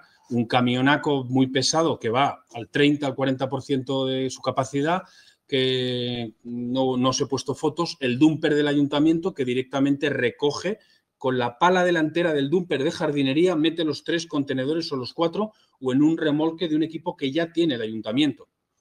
Entonces, tenemos ahora mismo 10 ayuntamientos que van a actuar como faros en la provincia de Cáceres para dar la señal a través de los medios de comunicación al resto de no pague 60 por hogar, porque lo puede resolver con 10 euros por hogar, consolidando empleo de jardinería del ayuntamiento o dándoselo a un agricultor. Bueno, también colaboramos menos, pero con algunas soluciones, lo que se llamaría la bioeconomía, que son intensivas en capital financiero e intensivas en capital tecnológico, pero que no estamos en contra de ellas, ¿de acuerdo? En absoluto, porque cuando hacemos balances de carbono, si funciona según las prescripciones que dice la ingeniería, que luego no siempre funciona como dicen, puede ser soluciones que valga la pena tener en cuenta. O sea, no estaríamos en contra de un sistema de digestión anaerobia, por ejemplo. El movimiento ecologista también está en un momento tenso. No creemos que una digestión anaerobia de por sí sea mala. Dependerá de la escala. Entonces, lo que sí vemos es que se descentralice. ¿Qué problema tienen las grandes plantas? Pues las grandes plantas están en este margen heurístico. Luego, no es la digestión anaerobia, es a qué escala vamos a hacer la digestión anaerobia y a qué distancia van a mover los residuos y qué concentración. ¿De acuerdo? Luego, una solución a pequeña o mediana escala, ningún problema. En Austria, que es el modelo europeo que se llamaría, de los que están analizados, de máxima eficiencia, ¿cómo se gestionan los residuos? Como la licitación del bar de la piscina. ¿Cuánto me ofrece la empresa, el autónomo que va a gestionar el bar? Y lo decide el ayuntamiento. Hay una oferta pública. ¿Qué han hecho en Alemania? Tengo 2.000 toneladas de bioresiduos. No quiero pagar más de 50 euros por tonelada y que esté más de 15 kilómetros. Y las empresas que tienen residuos orgánicos, pueden ser lodos, residuos agroalimentarios, ofertan para mejorar el proceso de compostaje mezclando el flujo del residuo de almidones, de proteínas que tiene la ciudad. Luego no es una planificación de ingeniería, que sería el mapa, por ejemplo, de la Comunidad de Madrid. Antes habéis visto el de Extremadura. En Madrid lo han diseñado los ingenieros de arriba abajo. Este sistema es liberal. Es que los precios determinen y el precio va a correlacionar con eficiencia ecológica, carbónica y seguramente con la intensidad de capital social. Luego hay elementos de esas libertades. No siempre lo público lo va a hacer mejor que lo descentralizado. Cuidado como transferencia al debate político.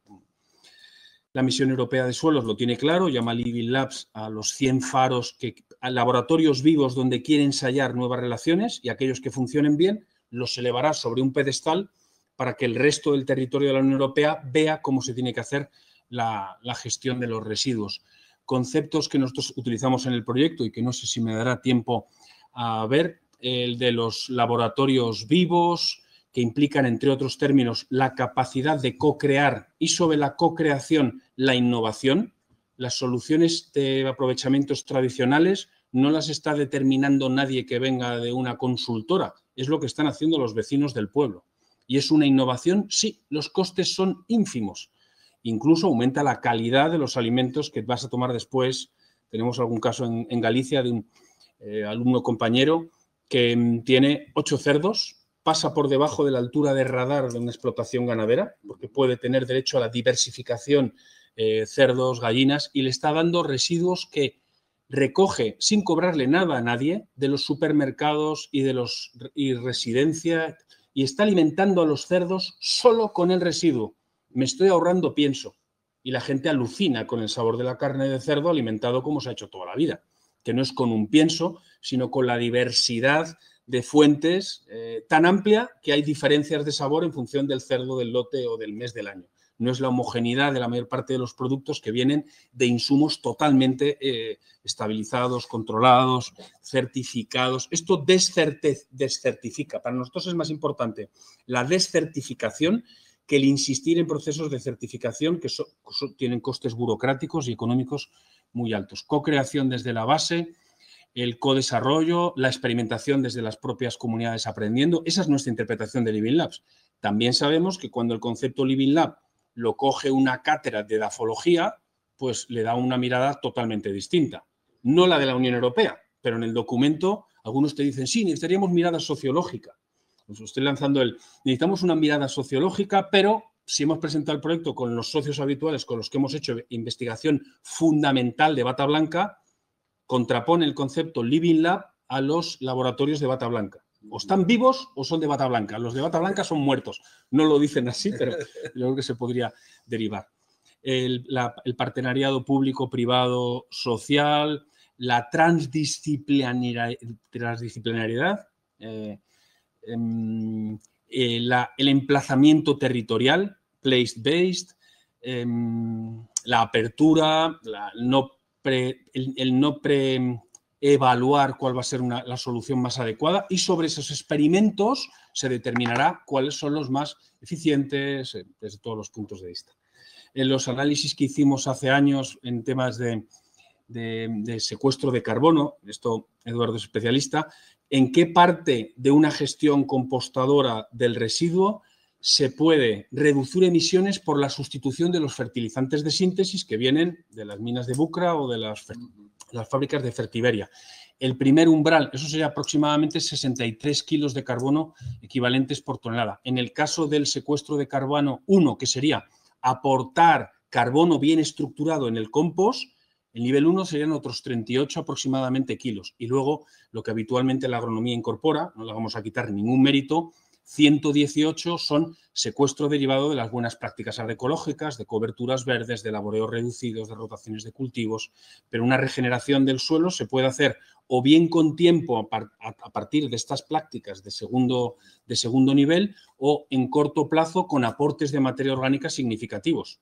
No son incompatibles en absoluto. Lo que es seguro es que una horticultura biointensiva necesita mínimo 3 kilos de compost por metro cuadrado al año.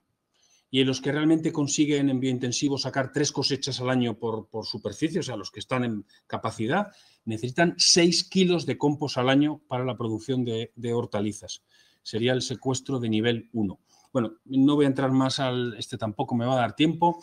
Algunos de los cálculos que hacemos, aquí veis las modalidades de tratamiento, el compostaje en casas, el comunitario con avicompostaje, que era la ley, ha ido específicamente a por nosotros. No se puede decir avicompostaje. Donde haya aves no puede haber compostadora o si no, no aceptaremos que se llame compost. Tiene que haber una valla entre lo que le des de comer a un animal y donde tengas animales y el compostaje. No vamos a entrar a la discusión. En casa a casa uno lo puede hacer, pero si es en un espacio público no se le puede llamar avicompostaje. Es una instalación, un gallinero comunitario, prevención de residuos y al otro lado de la valla la compostera comunitaria con lo que la gallina no ha comido y con la gallinaza, pero no pueden estar combinados, que tienen unas sinergias magníficas. Agrocompostaje 1, agrocompostaje 2, etc. Y lo que hacemos es a través de una aplicación hecha desde hace tiempo con Excel, cuántos kilos se generan en el municipio, qué población hay y una cuestión de simplemente lineal. Cuántas toneladas de estructurante, cuántas toneladas de compost, en función de los análisis que ya están hechos, porque luego habrá que hacer obligatoriamente, cuál sería el equivalente a capacidad fertilizadora que estás evitando tener que importar o sustituir, incluso también los cálculos de nutrición animal, nunca en una granja registro de explotaciones ganaderas, pero sí en aprovechamientos tradicionales, 5 o 6 cerdos, 20, 30, 40 gallinas, pero en términos de nutrición animal, la cantidad que te permitiría abonar de terreno es esa localidad de 300.000 habitantes, unas 500 hectáreas aproximadamente al año. Luego la cuestión está todos los años, si es horticultura, si es cerealicultura. El Consejo Superior de Investigaciones Científicas en el Centro de Investigaciones Agrarias que hay en Talavera de la Reina dice cada 6, 7, 8 años basta con echar compost en secano, siempre y cuando, bueno, entonces va a depender. Y luego hacemos cálculos, esto parece que no me va a dejar ver, del desvío del gasto que se quita del sector de la construcción y de las grandes empresas de residuos, transferencia al sector agrario. Y que no depende de la política agraria común, sino de un cambio metabólico y cognitivo de las propias comunidades. El desvío al agricultor, y lo que no desvías al agricultor es el ahorro que tiene a través de las tasas la ciudadanía. Ahorro en fertilizantes, y luego estamos ya metiendo el tema de los derechos de emisión, el green farming que llama.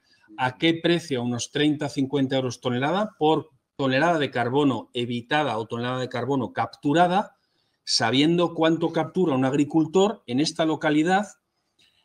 Los derechos de emisión serían 2 millones de euros, el ahorro en fertilizantes 3 millones de euros y la deriva para pagar a los agricultores por la gestión del residuo serían 117.000. Es decir, un agricultor acabaría recibiendo más por lo que se ahorra de fertilizantes que no son de calidad y que se acaban pasando a los acuíferos, se volatilizan, porque cuando hay carbono, insisto en la primera imagen, si hay carbono, el nitrógeno y el fósforo no se convierten en un flujo tóxico para los ecosistemas ni para la atmósfera, quedan quelados dentro de las estructuras de carbono para que el hongo lo intercambie, tú me das azúcar, la planta le da azúcar, yo te doy nitrógeno y fósforo, y está medido, o sea, perfectamente monetizado a términos nanoatómicos. ¿Cuántas unidades de azúcar equivalen a una molécula de nitrógeno asimilable?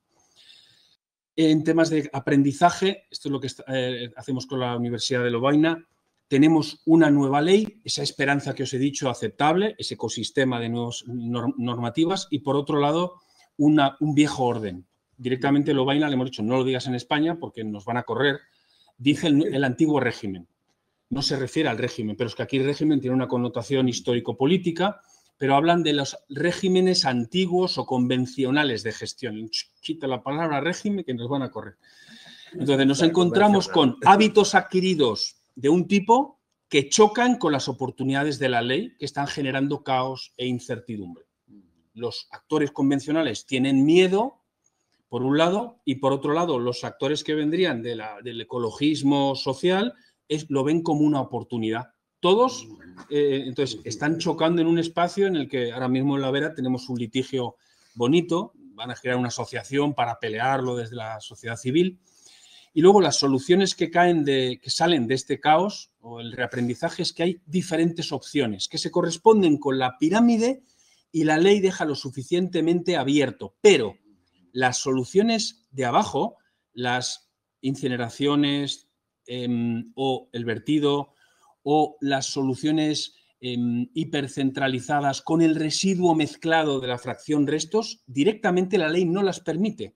Luego ha podado las dos de abajo. Entonces se está produciendo un corrimiento de las empresas que estaban en el paradigma de los dos pisos de abajo, que lo que están intentando es pasar al primer piso en el que pueda entrar a la ley. Entonces, esto es lo que estamos llamando el corrimiento. Se están moviendo hasta esa solución de compostaje centralizado, con digestión anaerobia o aerobia o anaerobia, o sea, con digestión, biogás o con producción directamente de compost. Y nosotros estamos abordando el encaje desde la prevención de residuos, el aprovechamiento tradicional, el home composting doméstico, las descentralizados en comunitario o en huertas y luego la opción que para nosotros es, venimos de una componente de revisión agraria, de sistemas alimentarios, que serían las soluciones de mediana escala en la que sean los agricultores que con su tractor pueden hacer perfectamente la gestión.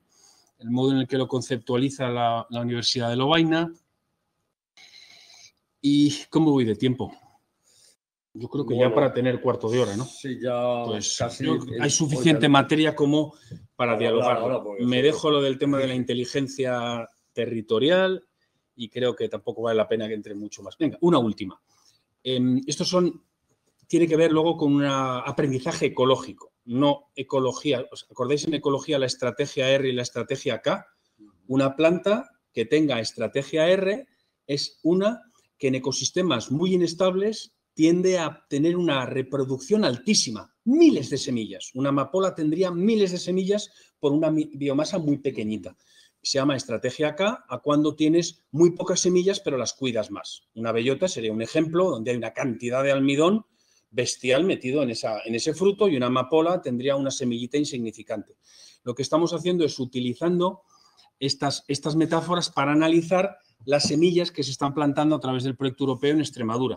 Hemos hecho 24, le llamamos proto-living labs, porque un living lab implica una cierta institucionalización. Cuando tenemos a un militante formado, perdón por utilizar el término militante, alguien claro que quiere tener una certificación por el tiempo que va a estar trabajando como agente de cambio orgánico, empieza a trabajar en 24 localidades o entornos comunitarios distintos de Extremadura. 2 directamente ni siquiera germinan, lo aborta el ayuntamiento a la primera, directamente, o se poliniza políticamente a la primera, directamente no germina. Otras empieza a germinar, dejan esperanzas, 11 aproximadamente, parece que comienzan a germinar, pero al llegar a los 2 meses se corta. Cuando lo entienden las instituciones más conservadoras, abortan el proceso. Ahora mismo nos encontramos con 2 de esas 24 del año pasado que estarían floreciendo. Algunas de ellas por contagio, porque una floreció en Plasenzuela, lo aprendió Botija y ahora Botija lo está radiando a otras 10. Entonces, estamos haciendo un semillero. Entendemos las Living Labs como auténticas semillas donde tiene que haber germen, los cotiledones, etcétera. Entonces diríamos que habría 2 grandes. Por un lado tenemos los proto-living labs, que son intentos de que germine algo en el territorio a través de alguien que, formado, motivado, está dispuesto a dedicar 3 meses o 4 de prácticas certificadas a intentar mover a su comunidad. Tiene una altísima mortalidad. Esos agentes lo financian el proyecto. Sí. Una parte la hicimos con financiación del Ministerio de Transición Ecológica, este año lo hacemos con el proyecto europeo. Entonces, lo que hacemos es, sin duplicar, un año se va haciendo ya, teniendo claro el paradigma, con una financiación, y a los años siguientes, pero sí, se hace con el proyecto. Una alta mortalidad le llamamos porque hay coraza pública. O sea que la coraza es cuando uno se defiende, se crea una coraza pública. Aquellos que esperamos, que lo que hemos conceptualizado analizando los casos de Madrid, que llevan más tiempo de recorrido, es cuando lo público, en lugar de convertirse en coraza, se convierte en concha. Una concha es algo que protege la ternura de la carne de lo comunitario, que es muy frágil, por piques entre las personas, por financiación, lo habéis visto en un montón de sitios, ¿no? Los procesos comunitarios son muy delicados. Cuando lo público se convierte en concha, tenemos moluscos. No habría moluscos si todo fueran babosas. O sea, hizo falta que en algún momento cogieras el calcio. Entonces, hablamos de la diferencia de lo público convertido en concha y de lo público convertido en coraza para proteger las posiciones antiguas. Ya está. Y con esto acabo. ¿Qué conceptos en torno a Living Labs definen o nos permiten seguir trabajando? Ya es afinar el concepto macro que tienen los Living Labs. Por un lado, proto-livings, esos 24, de los cuales 2 han sobrevivido y uno de ellos está comenzando a generar semillas alrededor. De 24, 1, pero ese 1 es lo suficientemente sólido, público, privado, social, como para que haya otros 10 que ya estén surgiendo alrededor. La clave no es ir a un Living Lab, sino tener muchas semillas, porque la realidad del cambio es que te vas a encontrar con un ayuntamiento que te dice sí a la primera y cuando llega el momento, alguien de fuera le dice no y te jodes con la semilla muerta y solamente has puesto una semilla. Luego necesitamos ir a una estrategia R de Living Labs. Eso es lo que le diríamos a la comisión si nos quisiera escuchar. Por otro lado, como son tan difíciles los procesos de germinación de estos proto-Living Labs, hemos creado una comunidad del conocimiento, un Living Knowledge Lab de toda Extremadura, que se reúne mensualmente por internet a través del Zoom, que es una comunidad del conocimiento porque el que sabe comparte. Cuando en la comunidad no se sabe, traemos a personas de fuera y mantenemos un espacio de aprendizaje de gente que ha podido fracasar al germinar, pero que quiere seguir aprendiendo porque en algún momento el contexto institucional va a cambiar e intentará seguir haciendo germinar. Por otro lado, tenemos los laboratorios de Unlearning, donde estamos haciendo el seguimiento a un alcalde que cuando le digan que va a tener que subir la tasa a 60 euros, o le va a la solución la Diputación subrepticiamente o va a volver la mirada y decir, por favor, ya he aprendido la lección, búscame una alternativa de 10 euros tonelada o 10 euros tasa de vecinos porque no lo puedo permitir. Esos serían los que entendemos que están en proceso de unlearning. Y luego lo que llamamos propiamente los laboratorios, los local living labs, que es cuando está lo público, lo privado, lo que diría la cuádruple hélice o las normativas europeas. Y con esto ya aquí me quedo. Dejo los conceptos de cierre. Muchísimas gracias. A vosotros. Va a dar lugar a muchísimo debate. Vamos a ver a los que estáis por el jueves pasado se aprobó por fin la ley de desperdicio alimentario. Te pregunta Raquel. Sí, dice, muchas gracias por la presentación. La necesidad del enfoque sistémico es innegable. El jueves pasado se aprobó por fin la ley de desperdicio alimentario. ¿Crees que facilitará las sinergias entre los dos flujos normativos que has mencionado, la ley de desperdicio alimentario? No, claramente no. La ley de desperdicio alimentario puede permitir hacer un punto de incidencia cultural y de cambio y explicar cosas. Podrá permitir que no sea una ilegalidad la alimentación animal, claro. Pero la ley de desperdicio, incluso el movimiento ecologista o las organizaciones del tercer sector, se han centrado más en cómo hacer el aporte a las personas que a los animales. No hay ninguna pelea en torno a los aprovechamientos tradicionales, es que ni siquiera aparece el término. Probablemente porque es un término nuevo, no ha llegado a tiempo la incidencia, pero no tenemos demasiada esperanza en absoluto. Es la menos relevante de todas. El mensaje de la ley es importante. Hay que prevenir el desperdicio y dárselo de comer a los animales es una prevención. Compostar no es prevención, porque la ley de residuos lo dice claro, compostar es un sistema de gestión del residuo. Si se lo doy a un animal, prevengo. Si lo llevo a una compostera, ya estoy gestionando el residuo. Esta frontera también está clara. Entonces, nosotros vamos más al compostaje que a la prevención, aunque no descartamos que en la recta final del proyecto pueda haber recursos para explicitar el apoyo a quien haga aprovechamientos tradicionales, a los agricultas del territorio. Y no puede haber, aquí el elemento cultural. O sea, ¿en qué medida impactaría estas nuevas prácticas con las tradiciones estas que tienen, por ejemplo, como has mencionado, de quemar el residuo y dejarse de jaleos? Es decir, ¿eso no puede haber ciertas resistencias por parte de los propios agricultores y agricultoras? Bien, hemos hablado ahora de aprovechamientos tradicionales del residuo de cocina. Ahora me estás hablando del residuo de lignina. Químicamente es bien distinto.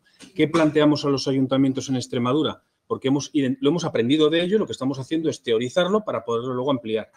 Cuando hay una poda urbana, los diámetros de más de 4, lo mejor que se puede hacer es, igual que hay suertes de leña, la gente corta leñas en la sierra, lo arrama en muchos sitios, que haya suertes de poda. El vecino que quiera que vaya con la motosierra y se lleve para su estufa leña, evitando la compra de fuel o haciendo más económica los aprovechamientos de leña. Y lo que no, se tritura. Luego lo que estamos planteando es que las ligninas, el coste de triturar un tronco de 4 centímetros de diámetro en términos de energía y de la calidad de la maquinaria que hay que comprar, si es menos de 4, con 2.000 euros tienes una trituradora. Como te pongas en 5 o en 6 de diámetro, que se podría quemar en una estufa, pasarías a consumir mucho más y los equipos te pueden costar 8, 10, 15, 20. Luego, un aprovechamiento tradicional es convertir en leña los residuos de poda, que los agricultores lo hacen. Si tienen estufa, lo que dejan en monte o trituran en esto, no son tontos. No sé si más o menos queda claro. Pregunta también Raquel, antes de que si en el consorcio del proyecto tenéis gente especialista, expertos en políticas públicas, dado que, bueno, es un elemento clave de... Bueno, o sois vosotros mismos. Yo diría que lo más experto en políticas públicas sería yo ahora mismo, así que lo siento defraudarte. Pero bueno, llevo años, o sea, he redactado ordenanzas desde hace 20 años y hemos participado en el lobby bastante efectivo de la propia orden ministerial y luego sí hay expertos. Bueno, no sé, a lo mejor yo no considero experto, a lo mejor experto es otra cosa. Qué bueno. Oye, ¿y los Ecoembes y compañía cómo reciben esto? Porque claro, son los que están sacando tajada. No, porque Ecoembes, de todas las fracciones, la amarilla la gestionan ellos. Ahora están preocupados por otra cosa, no por nosotros. Están preocupados porque hay una ley que dice el sistema de integrado de gestión que has llevado hasta ahora vas a tener que convertirlo en un sistema de depósito, devolución y retorno. O sea, al comprar un refresco tendré que dejar 20 céntimos y cuando devuelva el envase me devolverán los 20 céntimos. Cuando el modelo de Coembes es echa todo al amarillo, yo me quedo con el dinero que tú has puesto, unos céntimos, muy poquitos, cuando compras el envase y luego la gestión es la que es. Luego, el Coembes tiene motivos para preocuparse y no somos nosotros. Nosotros nos centramos en la materia orgánica. Es un cierre de ciclos del contenido, no del continente. ¿Quién quiere intervenir? ¿Samir? Sí. Bueno, primero, muchas gracias por decirlo un poco no agrónomo, pero no es unos conceptos, pues bueno, pues conozco, pero no del todo, ¿no? Pero vamos, en relación, sí, un poco al tema también de las políticas, pues algo que has comentado, pero estaba pensando precisamente en las políticas fiscales, ¿no? ¿Qué consideráis en el proyecto? Y luego otra, y más general para ti, ¿cómo piensas que puede afectar todos esos cambios, el cambio del ciclo político, digamos, en Bruselas? Ahora toda esa agenda es un poco parada, pues lo sabemos, pero no con el nuevo Congreso del Parlamento. ¿Cómo crees que puede afectar? Bien, al tema fiscal. Sí. La fiscalidad creo que está muy bien diseñada por parte de los padres de la Ley de Residuos 7 del 22, que dijeron lo siguiente: por cada tonelada de residuo que vaya mezclado, o sea, como podéis hacer algunos en casa, o es decir, el pañal junto con el residuo orgánico, la lata mal hecho, al llegar a la planta habrá que pagar 40 euros, no por la gestión, sino para penalizar. El Estado los va a recaudar y los va a dedicar a financiar sistemas de gestión descentralizada y eficiente. Luego, la fiscalidad ya está diseñada para castigar al que lo haga mal y utilizar el recurso para financiar a través del PIMA-PEMAR del Ministerio de Transición Ecológica al que lo haga bien. Eso para ¿Es uniforme? Es uniforme. Desde hace 1 año y medio, todos los ayuntamientos están recibiendo una factura y dicen: ¿y esto de dónde me viene? Un impuesto de 40 euros porque no he separado todavía el residuo. Primera señal: separa el residuo o pagarás 40 euros nada más llegar. Solamente por no haberlo separado. Primera señal para que separen. Y una vez lo separan, hay otras señales. Una de ellas es: con los 40 euros financia una experiencia de compostaje comunitario. El Ministerio transfiere a las comunidades autónomas, que tienen sus propias órdenes, reglamentos o como se llame en cada caso, para distribuir el dinero a los mejores proyectos de su comunidad autónoma. Luego hay una fiscalidad de ley. Por otro lado está la fiscalidad de las ordenanzas. Eso es la local. La local. Pues no tengo mucho más que decir, que en la decisión del alcalde de qué modelo de gestión, lo que le cueste, lo tiene que tener perfectamente detallado y trasladarlo a los hogares. Luego, cuanto más cueste, menor, él no va a querer subir los impuestos. Luego, el sistema, yo creo que fiscalmente es inteligente para la fiscalidad municipal y para la fiscalidad estatal. Pero para eso hay que implementar una recogida puerta a puerta, claro, es evidente. Eso es. Para evitarte los 40 tienes que implantar una puerta a puerta. En el caso de Boalocérzam y Mazalpino, que estaba ya implantado en una parte, pues ahora hemos ido hacia atrás y ahora se vuelve a mezclar. En nuestro caso ha entrado Vox, que es el fuera de sistema, de cualquier modo, está fuera del sistema con todas las patas. No hay ninguna pata. De allí también está fuera del sistema. Con mala compañía todavía empeora. Peor, mala compañía. Si uno es revoltoso y además tiene mala compañía, tiene más. Pero bueno, yo digo, no hay mucha diferencia entre el PSOE y el PP, ¿eh? O sea, no quisiera entrar a detalles, pero los aparatos de partido... Sí. En el caso de Boalocérzam y Mazalpino sí que había. Hombre, es que sí, otra cosa, sí. Javier es otra cosa. Tu tocayo, Javier de los Nietos. Es un vanguardia. Javier de los Nietos ha sido un vanguardia. Y sigue siéndolo. Y luego la alianza también con BCM en común también. A ver. Dice, José Luis Vicente, muchas gracias por la presentación tan detallada y por todo el trabajo que hacéis. La verdad, muy práctica y muy didáctica. Un abrazo, que se tiene que ir a otra reunión. Dice Raquel, están saliendo muchos estudios concluyendo que las estufas de leña son bastante dañinas a nivel de salud pública, como tener un camión con el motor encendido en la puerta de tu casa. ¿Qué otras opciones habría para reutilizar ramas podadas de diámetro mayor a 4 centímetros? Vale, la cuestión es verdad, hay una anécdota muy interesante y para reforzar lo que estás diciendo, Raquel, el pueblo que tiene mayor contaminación de sustancias en suspensión de toda la Unión Europea es un pueblecito de Jaén, al que la Junta de Andalucía dio ayudas para que se peletizaran y quemaran ayudas a las calderas y a las estufas en las casas. ¿Cuál? Todo el mundo tiene no recuerdo el nombre. Todas las casas tuvieron ayuda para la estufa y todos los residuos de los alperujos y tal, deshidratados, de las podas, de los huesillos, van a las estufas. Es el municipio el aire de peor calidad de toda la Unión Europea. Luego, efectivamente, las leñas son un problema.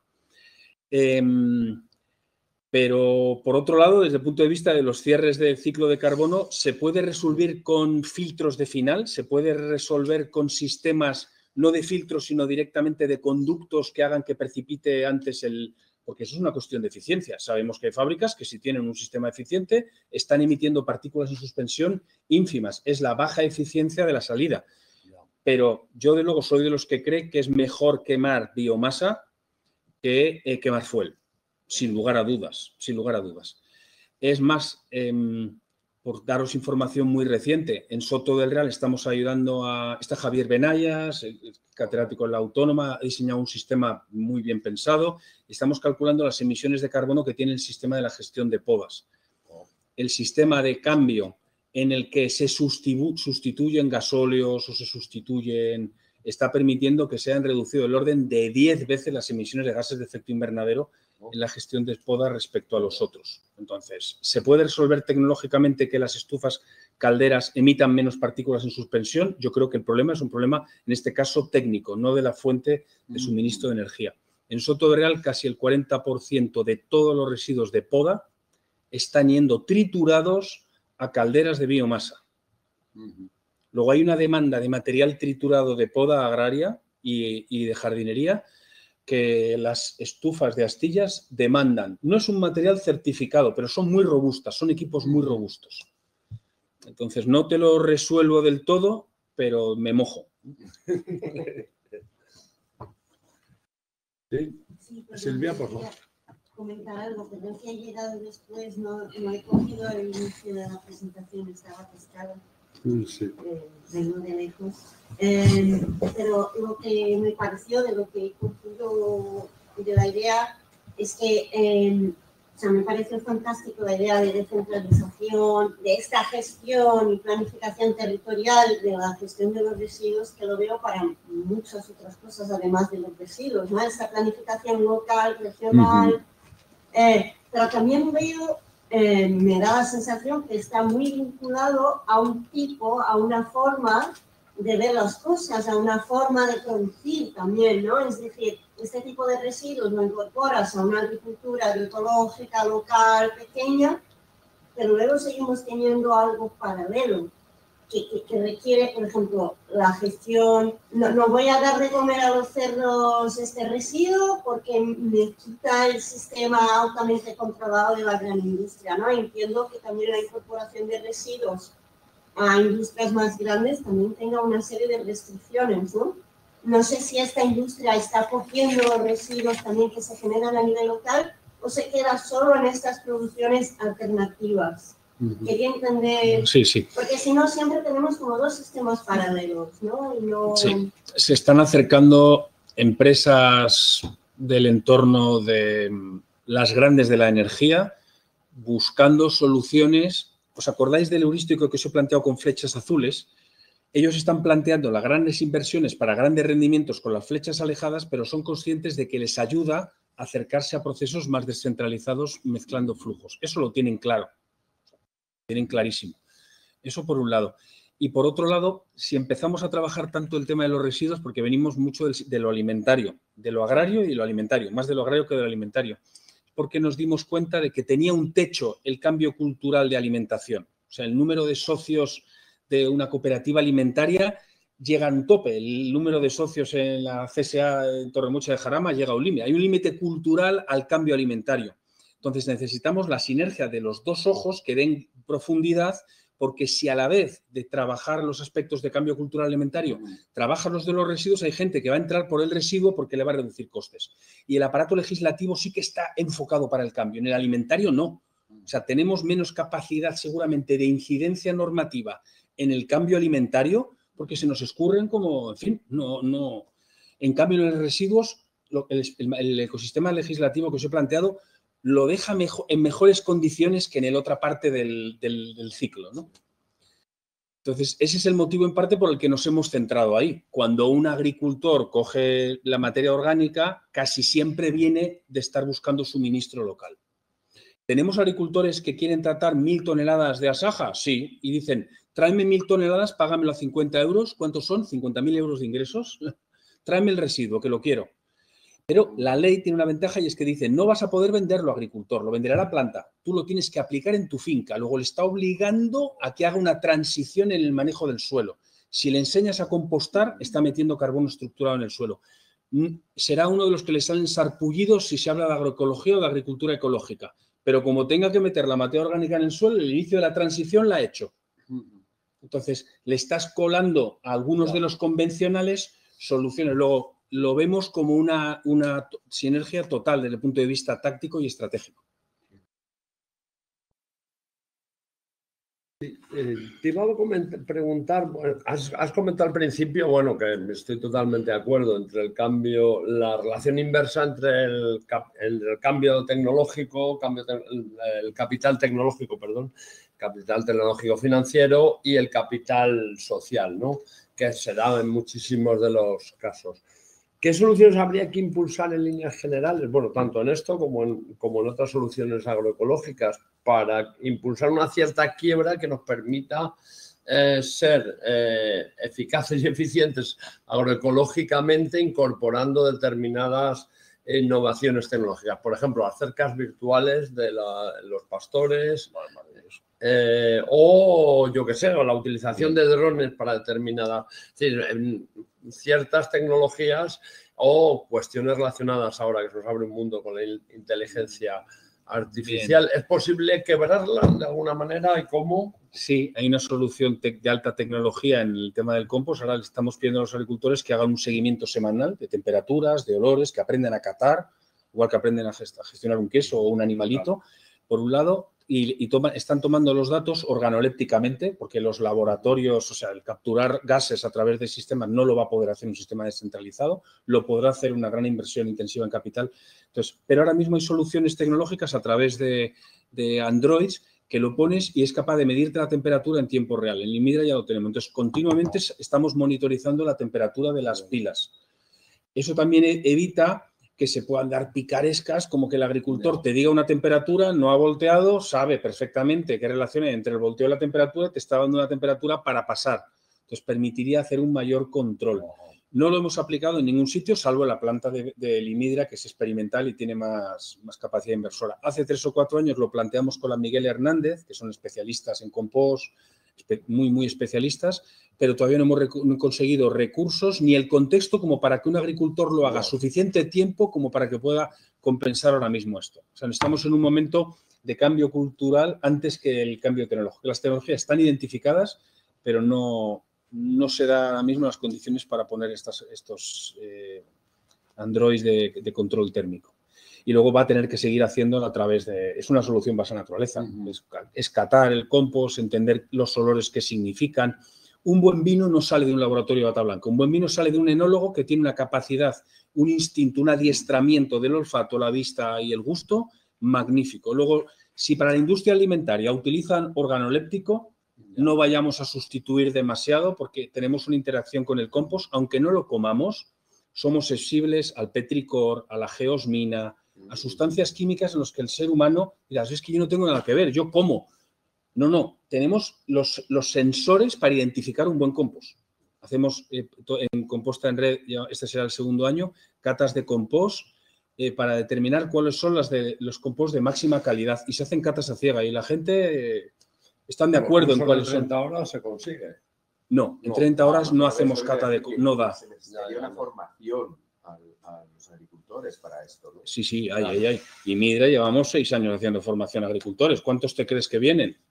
Porque al agricultor, mientras no le digas te doy 100 toneladas a 50 euros y diga 100 toneladas, 50 euros, tengo el tractor, tengo ingresos, el agricultor está a otras. Y es saber cómo me ajusto o para cambiar a ecológico que tiene mejores márgenes y más ayudas. Entonces, ¿hay interés de los agricultores en la agricultura ecológica? Sí. ¿Hay interés de los agricultores en el cierre de ciclos? No. ¿A qué esperamos? Antes tenemos que conquistar al ayuntamiento. Entonces, ¿qué hacemos en la planta de Imidra? Coslada lleva residuo. y a Coslada se le dice, o San Fernando de Henares, durante un año yo te voy a enseñar a gestionarlo a ti y a todo el ecosistema de la localidad. En un año tienes que haber identificado un agricultor y habremos formado al agricultor para que esta materia orgánica que está aquí acabe yendo al agricultor y tú le vas a pagar al agricultor. Durante un año no te cobra nada, y me dirá, pero tiene que servir como una táctica para que esa materia orgánica acabe estando en un agricultor de proximidad de Coslada o de San Fernando de Henares. Porque los agricultores, si no les das las toneladas por delante, se forman, sueñan, y ya está bien de sueños, pero si no pueden ver el resultado, no les metamos. No les metamos. Entonces, nuestra política ahora no es ir al agricultor. Y las organizaciones agrarias tampoco lo ven. Lo que quieren, como este que os decía el secretario de Asaja, decía, quiero 1000 toneladas en mi explotación, no formación con Asaja, quiero que sea mío, 50.000 euros. Si el Ayuntamiento de Ciudad Real, que quería hacerlo, me consigue toda esta cantidad. Entonces, bueno, hay lugares donde se quiere privatizar las oportunidades que se va a generar. Y las organizaciones agrarias tienen otras prioridades a día de hoy. Sí, y luego había otra cuestión, bueno... El 50% de los residuos de Austria, 9 millones de habitantes, lo están gestionando agricultores e industrias agroalimentarias. O sea, no es un sueño, es un cambio de funcionamiento de las instituciones o de concepto de la democracia, que no siempre es lo que decimos, ¿no? Instituciones democráticas, no. También requiere una mirada descentralizadora, que no interese al gran capital y que beneficie, aunque sea el pequeño capital local. Si es que el pequeño capital local no es un enemigo, es el aliado de cualquier cambio institucional, económico. Aquí nos visita Isabela, que está en la Universidad de Lausanne, y precisamente te iba a preguntar una cuestión que tiene que ver con los temas que tratamos y que son los sistemas alimentarios locales, ¿no? Y bueno, has comentado, o sea, cómo la territorialización y la co-creación, incluso el tema de compost, puede crear diferenciación territorial de los productos. Has dicho que, bueno, que los cerdos que comían diferentes residuos pueden generar diferenciación de los productos que tengan una base territorial. ¿Es esto posible dentro de unas estrategias? Es posible, pero difícil. En este momento, nuestra recomendación dentro de la línea de Sousa Santos de lo emancipatorio es por debajo de la altura de radar del sistema. Cuando debajo de la altura de radar esté consolidado y un entorno normativo aún más favorable, se podrá sacar la cabeza para que el radar del sistema defensivo veterinario no te degüelle, porque tiene riesgo. Entonces, que los consumidores del cerdo de Víctor Boga en Santiago, en A Coruña, son conscientes de la calidad organoléptica y les encanta, le quitan todo el producto de las manos, es una cosa que demuestra, pero Víctor no puede sacar la cabeza, no puede pasar de 8 cerdos a 50 cerdos, porque los veterinarios está prohibido dar de comer residuos. En la antigua Directiva Europea de Agricultura Ecológica estaba permitido dar residuos, en la actual está prohibido. O sea, la neurosis veterinaria, en lugar de entender al microorganismo como un aliado, está problematizada la microbiología, cuando la microbiología es un factor de alianza fundamental.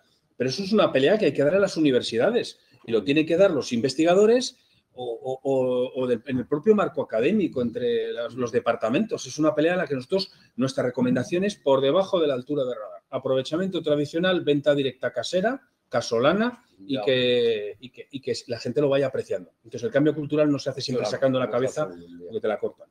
Aunque podría llegar en algún momento determinado a cambiar, a participar dentro de las normas de los reglamentos de indicaciones geográficas, por ejemplo. En efecto. Pero bueno. ¿Dónde se ha ensayado? Lo intentamos con un Cool en Terrae hace tiempo, son restaurantes que tuvieran un certificado de kilómetro cero y de estar gestionando los residuos del restaurante en la finca de proximidad a que luego le compran las hortalizas. Entonces, hicimos una experiencia hace años, en Carcaboso había varios supermercados que lo incorporaron, pero resultó muy complejo de certificar. Lo hemos vuelto a intentar el año pasado en el Geoparque de las Loras. O sea, ¿os suena? Está en el norte de Palencia. La gestión la lleva en parte entre tantos. Palencia y Burgos, ¿no? Entre Palencia y Burgos, exacto. Entre Palencia y Burgos. Y se intentó, hay un agricultor que ha estado haciendo compostaje agrario con los residuos de los grandes generadores, pero no entró ningún restaurante. Un objetivo del modelo era certifiquemos al restaurante que le compre a él las patatas y que el de la patata es a la vez el que le está recogiendo los residuos o tratándoselo. Y se haga un llamamos en Terra de Cul, un cierre orgánico local. El doble enlace que os decía antes. Entonces, certifiquemos el doble enlace. Pero en el caso de alimentación animal es más delicado. En cambio, con patatas o con agricultura sí sería posible. Pero no hemos... Es tan complejo, cada ámbito de actuación es tan complejo que cuando sumas dos es inviable. Esa sería otra de nuestras conclusiones. Como intentes diseñar algo muy, muy amplio, con muchas sinergias, el sistema no lo metaboliza. El universo simbólico no está preparado para ello.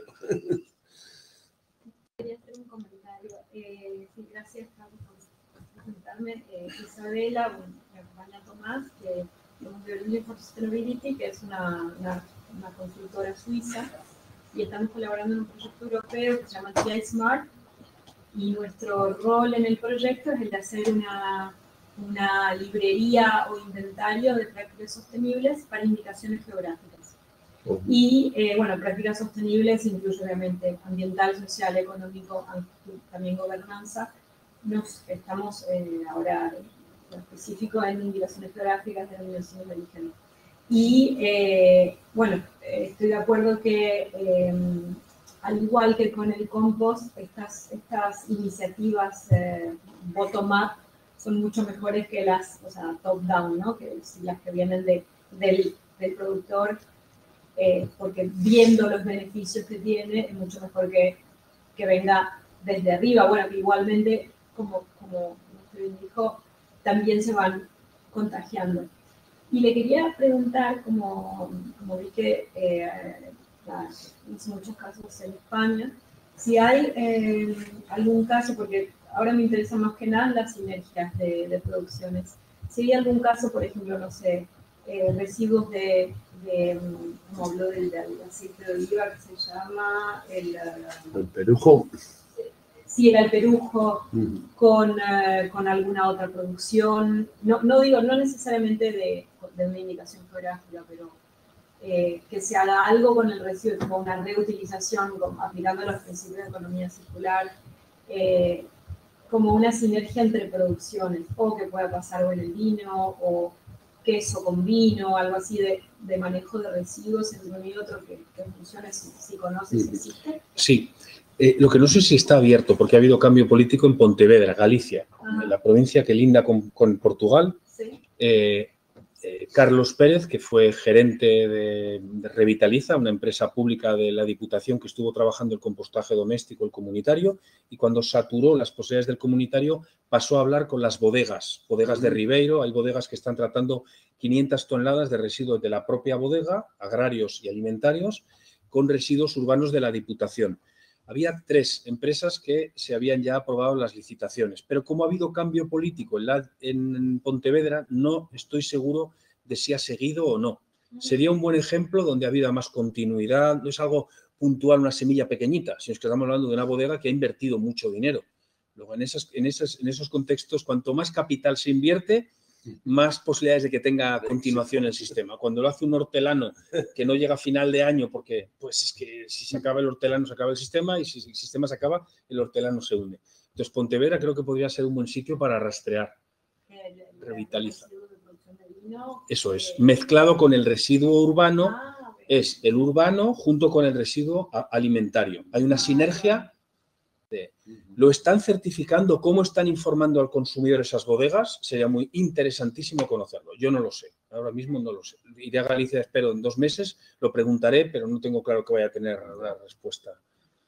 Porque la persona de contacto se ha jubilado. Entonces se han perdido... ¿Qué ha pasado? ¿Del bloque al PP? Eso es. Eso es. Hay más casos. Pues en activo... yo te diría que los de Imidra de Madrid, pero el que llevó la planta al inicio se ha ido a la empresa privada y el que está ahora no ha conocido el proceso anterior. O sea, estaría en un momento también de cambio.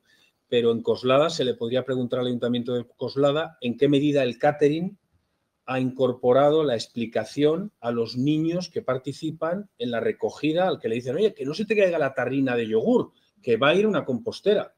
Entonces, los colegios, normalmente lo que recomendamos siempre es que los colegios vayan a ver el sitio donde se hace el tratamiento del residuo del cole. O sea, eso es fundamental. Entonces, a lo mejor ha impactado algo, no sé, ¿dónde más puede haber? Con ganado nos está costando muchísimo. Los ganaderos tienen otras prioridades y los políticos de los ganaderos todavía más.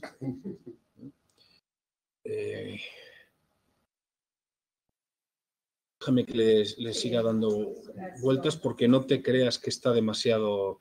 El Aguilar de Campo el año pasado ha habido también. En Extremadura está muy incipiente. En Extremadura no llega el agricultor. Es más una movilización ciudadana y vecinal que del sector agrario. El sector agrario en Extremadura no aparece. El ecológico ahora está apareciendo un poco, pero poco. Entonces déjame que lo piense con más... ¿Podría hacer un mínimo? Sí. Te voy a tirar la sartén para mi lado, ¿no? Yo es que soy de la industria alimentaria. Entonces, el tema que hablábamos antes del problema de la incorporación, o sea, la industria alimentaria es muy cautelosa, excesivamente cautelosa en mi opinión, que es un impedimento muy grande para que se recicle, para que haya cierre de ciclo, ¿no? En el caso incluso de los envases, está prohibido reciclar envases para la industria alimentaria. Al menos la legislación de hace poco no se permitía. Lo que está en contacto con alimento no puede ser reaprovechado. ¿Reutilizado o reciclado? Reutilizado. Reutilizado, vale. Perdón. Sí, perdón. Reutilizado, sí, reutilizado. O sea, pero hay que gastar cantidades ingentes de energía para reciclar el envase y poder reutilizarlo en vez de reaprovechar, lavar el envase, ¿no? Y veo que es como... Lo que sí veo, por ejemplo, en Brasil había una idea de lo que está diciendo de evitar no generar el residuo e intentar recuperarlo en otro lado, sino que intentar incorporar el residuo al producto, en algunos casos. Es un poco raro, por ejemplo, plátano, procesar el plátano junto con la piel de manera a reducir el residuo de la industria que procesa el plátano, ¿no? O sea, por ahí se podría tirar, o si no, retrabajar. Se está haciendo mucho en el tema del plátano. En el tema del plátano se está haciendo muchísimo en Canarias. Hay mucho emprendimiento de aprovechamiento, porque en el caso del plátano, además en Canarias, hemos visitado y asesorado algunas plantas de compostaje. En cuanto la piña pierde 10 plátanos, va a destrío. No entra en el balco un trozo de piña así, entran las piñas que tienen 1 metro.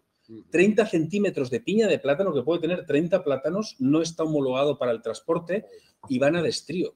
Luego, los volúmenes que se tiran, el desperdicio alimentario en la industria del plátano es monumental. Y lo que están haciendo es secar plátano, hacer barritas energéticas con plátano. Hay muchísima, en Canarias hay muchísima investigación y desarrollo de alternativas al plátano, que es especialmente energético, además, porque es probablemente la fruta, comparado con una pera, una manzana, y tiene una potencia energética, es un almidón. Pero yo lo que no veo es investigación, de lo que hablábamos, para no tener que ser tan estrictos con determinadas reglas. Es decir, para poder incorporar este residuo, ¿cuál es el riesgo real? ¿Qué se podría hacer? No veo investigación en este sentido para flojearlo un poco, porque con toda esta... La legislación es muy restringida en la industria alimentaria. ¿Cómo? La legislación no lo permite tampoco, ¿eh? Claro, por eso digo. Es casi como el medicamento de Israel. La industria alimentaria está sujeta a restricciones alimentarias muy fuertes. Claro, pero quizás por eso no se investiga. No sé. Investigación en este sentido podría, analizar el riesgo real. A ver, les da igual. Los legisladores hacen caso a la investigación. A ver, está roto el sistema epistemológico. Publicas en un tipo de familia o en otra, y si estás publicando en convencional, no vas al Congreso de Ecológico, y si vas al Congreso Ecológico, luego está roto el sistema de conocimiento agrario o alimentario, totalmente roto. Eso sí, las inversiones públicas o el apoyo público a un modelo es del 95 o 97% y al otro es del 3%. Luego está muy desequilibrada la ruptura, pero está roto. Un ejemplo, en compostaje. Varios investigadores... la Universidad Pública de Navarra, la Universidad de Barcelona, la Autónoma de Barcelona, la de Vigo, varias universidades investigaron sobre el riesgo microbiológico de que las aves comieran los residuos de la cocina. Al acabar el proceso de compostaje, en varias composteras o bicomposteras, riesgo ninguno. publicado. ¿Qué ha hecho el ministerio? ¿Atender a esto? No. Un veterinario le ha dicho esto tiene riesgo y le ha dado igual el paper que decía lo contrario. Le da igual, las decisiones no se toman sobre un proceso de consenso científico, se toma sobre la sensibilidad del técnico que está orientando a la administración. Luego es que daría igual que hubiera 90... Es que no quiere asumir ningún riesgo. Es que está roto el sistema de conocimiento, está roto. Entonces, lo único, en términos así ya de antropología prospectiva, lo que se va a producir es un fork evolutivo. No me imagino otra cosa. No veo que vaya a haber un puente calloso entre la agricultura convencional y la agricultura ecológica. La única alternativa es que la convencional se debilite en algunas de sus flujos de capital, porque el sistema realmente empiece a debilitarse, entonces se produzca una transferencia de inteligencia, un unlearning de algo que no funciona, pero el otro tiene que estar vivo, y a mi juicio tiene que estar vivo por debajo de la altura de radar. O sea, tenemos que ser capaces de mantener biodiversidad colectiva sin sacar la cabeza del sistema. Esa es la conclusión de los últimos 10 años, pero vamos, podría meter los 30 años de recorrido profesional. Pero por debajo de la altura de radar, un salto de escala aquí sería imposible. No, es muy recomendable el salto de escala. En residuos sí. El sistema alimentario es mucho más delicado. Es mucho más delicado. Pero también una cosa importante, las mismas directivas europeas se interpretan distintos si están escritas en francés que en español. Luego hay un problema no del marco, sino de la cognición del español y de la cognición del francés. Porque las queserías, por irnos a un sector en el que ha habido una pelea política en España muy grande, las queserías o el matadero de finca de cabrito en Francia está permitido en el lado del Pirineo francés y en el lado del Pirineo español está prohibido matar en... Y la directiva es la misma. Seguimos hablando y lo que tenemos que hacer es copiar Entonces, las francesas, no hay otra. Si eso ha pasado un poco por debajo del radar en conversión en ecológico del olivar en pendiente en Jaén, que muchas veces ha sido por el hecho de que generaba los graneles, porque como se vende casi todo el aceite a granel, con lo cual los graneles de ecológico generaban unas rentas de diferenciación que te permitían sobrevivir, mientras que las del convencional no tanto, y por eso ha habido una conversión, porque ha habido una conversión por debajo del radar y han intentado cooptar ese conocimiento. Porque hace 30 años, 40 años, cuando empezó la cooperativa de Génave, pues hubo una división antropológica del pueblo, en el cual eran los hippies sucios, que... sí, hay varios casos. Y cambiaron los bares, y los bares, que en España es tan fundamental, los bares, un bar para los hippies sucios y otro para los convencionales. Pero ahora se están dando cuenta que los únicos que generan rentas de diferenciación son los hijos de los hippies sucios. Total, hay más casos. Hay otro que me llamó muchísimo la atención, el sector vitivinícola en Socuéllamos. En Socuéllamos empezó la viticultura ecológica, lo hicieron 3 o 4 y se pasaron directamente los terratenientes. Lo que no sé es por qué no ha llegado a Saja, porque los directivos de la estructura de Saja provincial son partícipes de las ventas del sistema vitivinícola en ecológico, pero luego no lo incorporan al discurso, no sé muy bien por qué, pero es verdad que hay sitios donde en lo local se está produciendo la transferencia de un hemisferio al otro. Que son muy borricos en Saja. El universo simbólico es muy borrico. Y con perdón del animal que no tiene la culpa. ¿Qué dirían ellos de nosotros? Muy bien, pues bueno, oye, muchísimas gracias.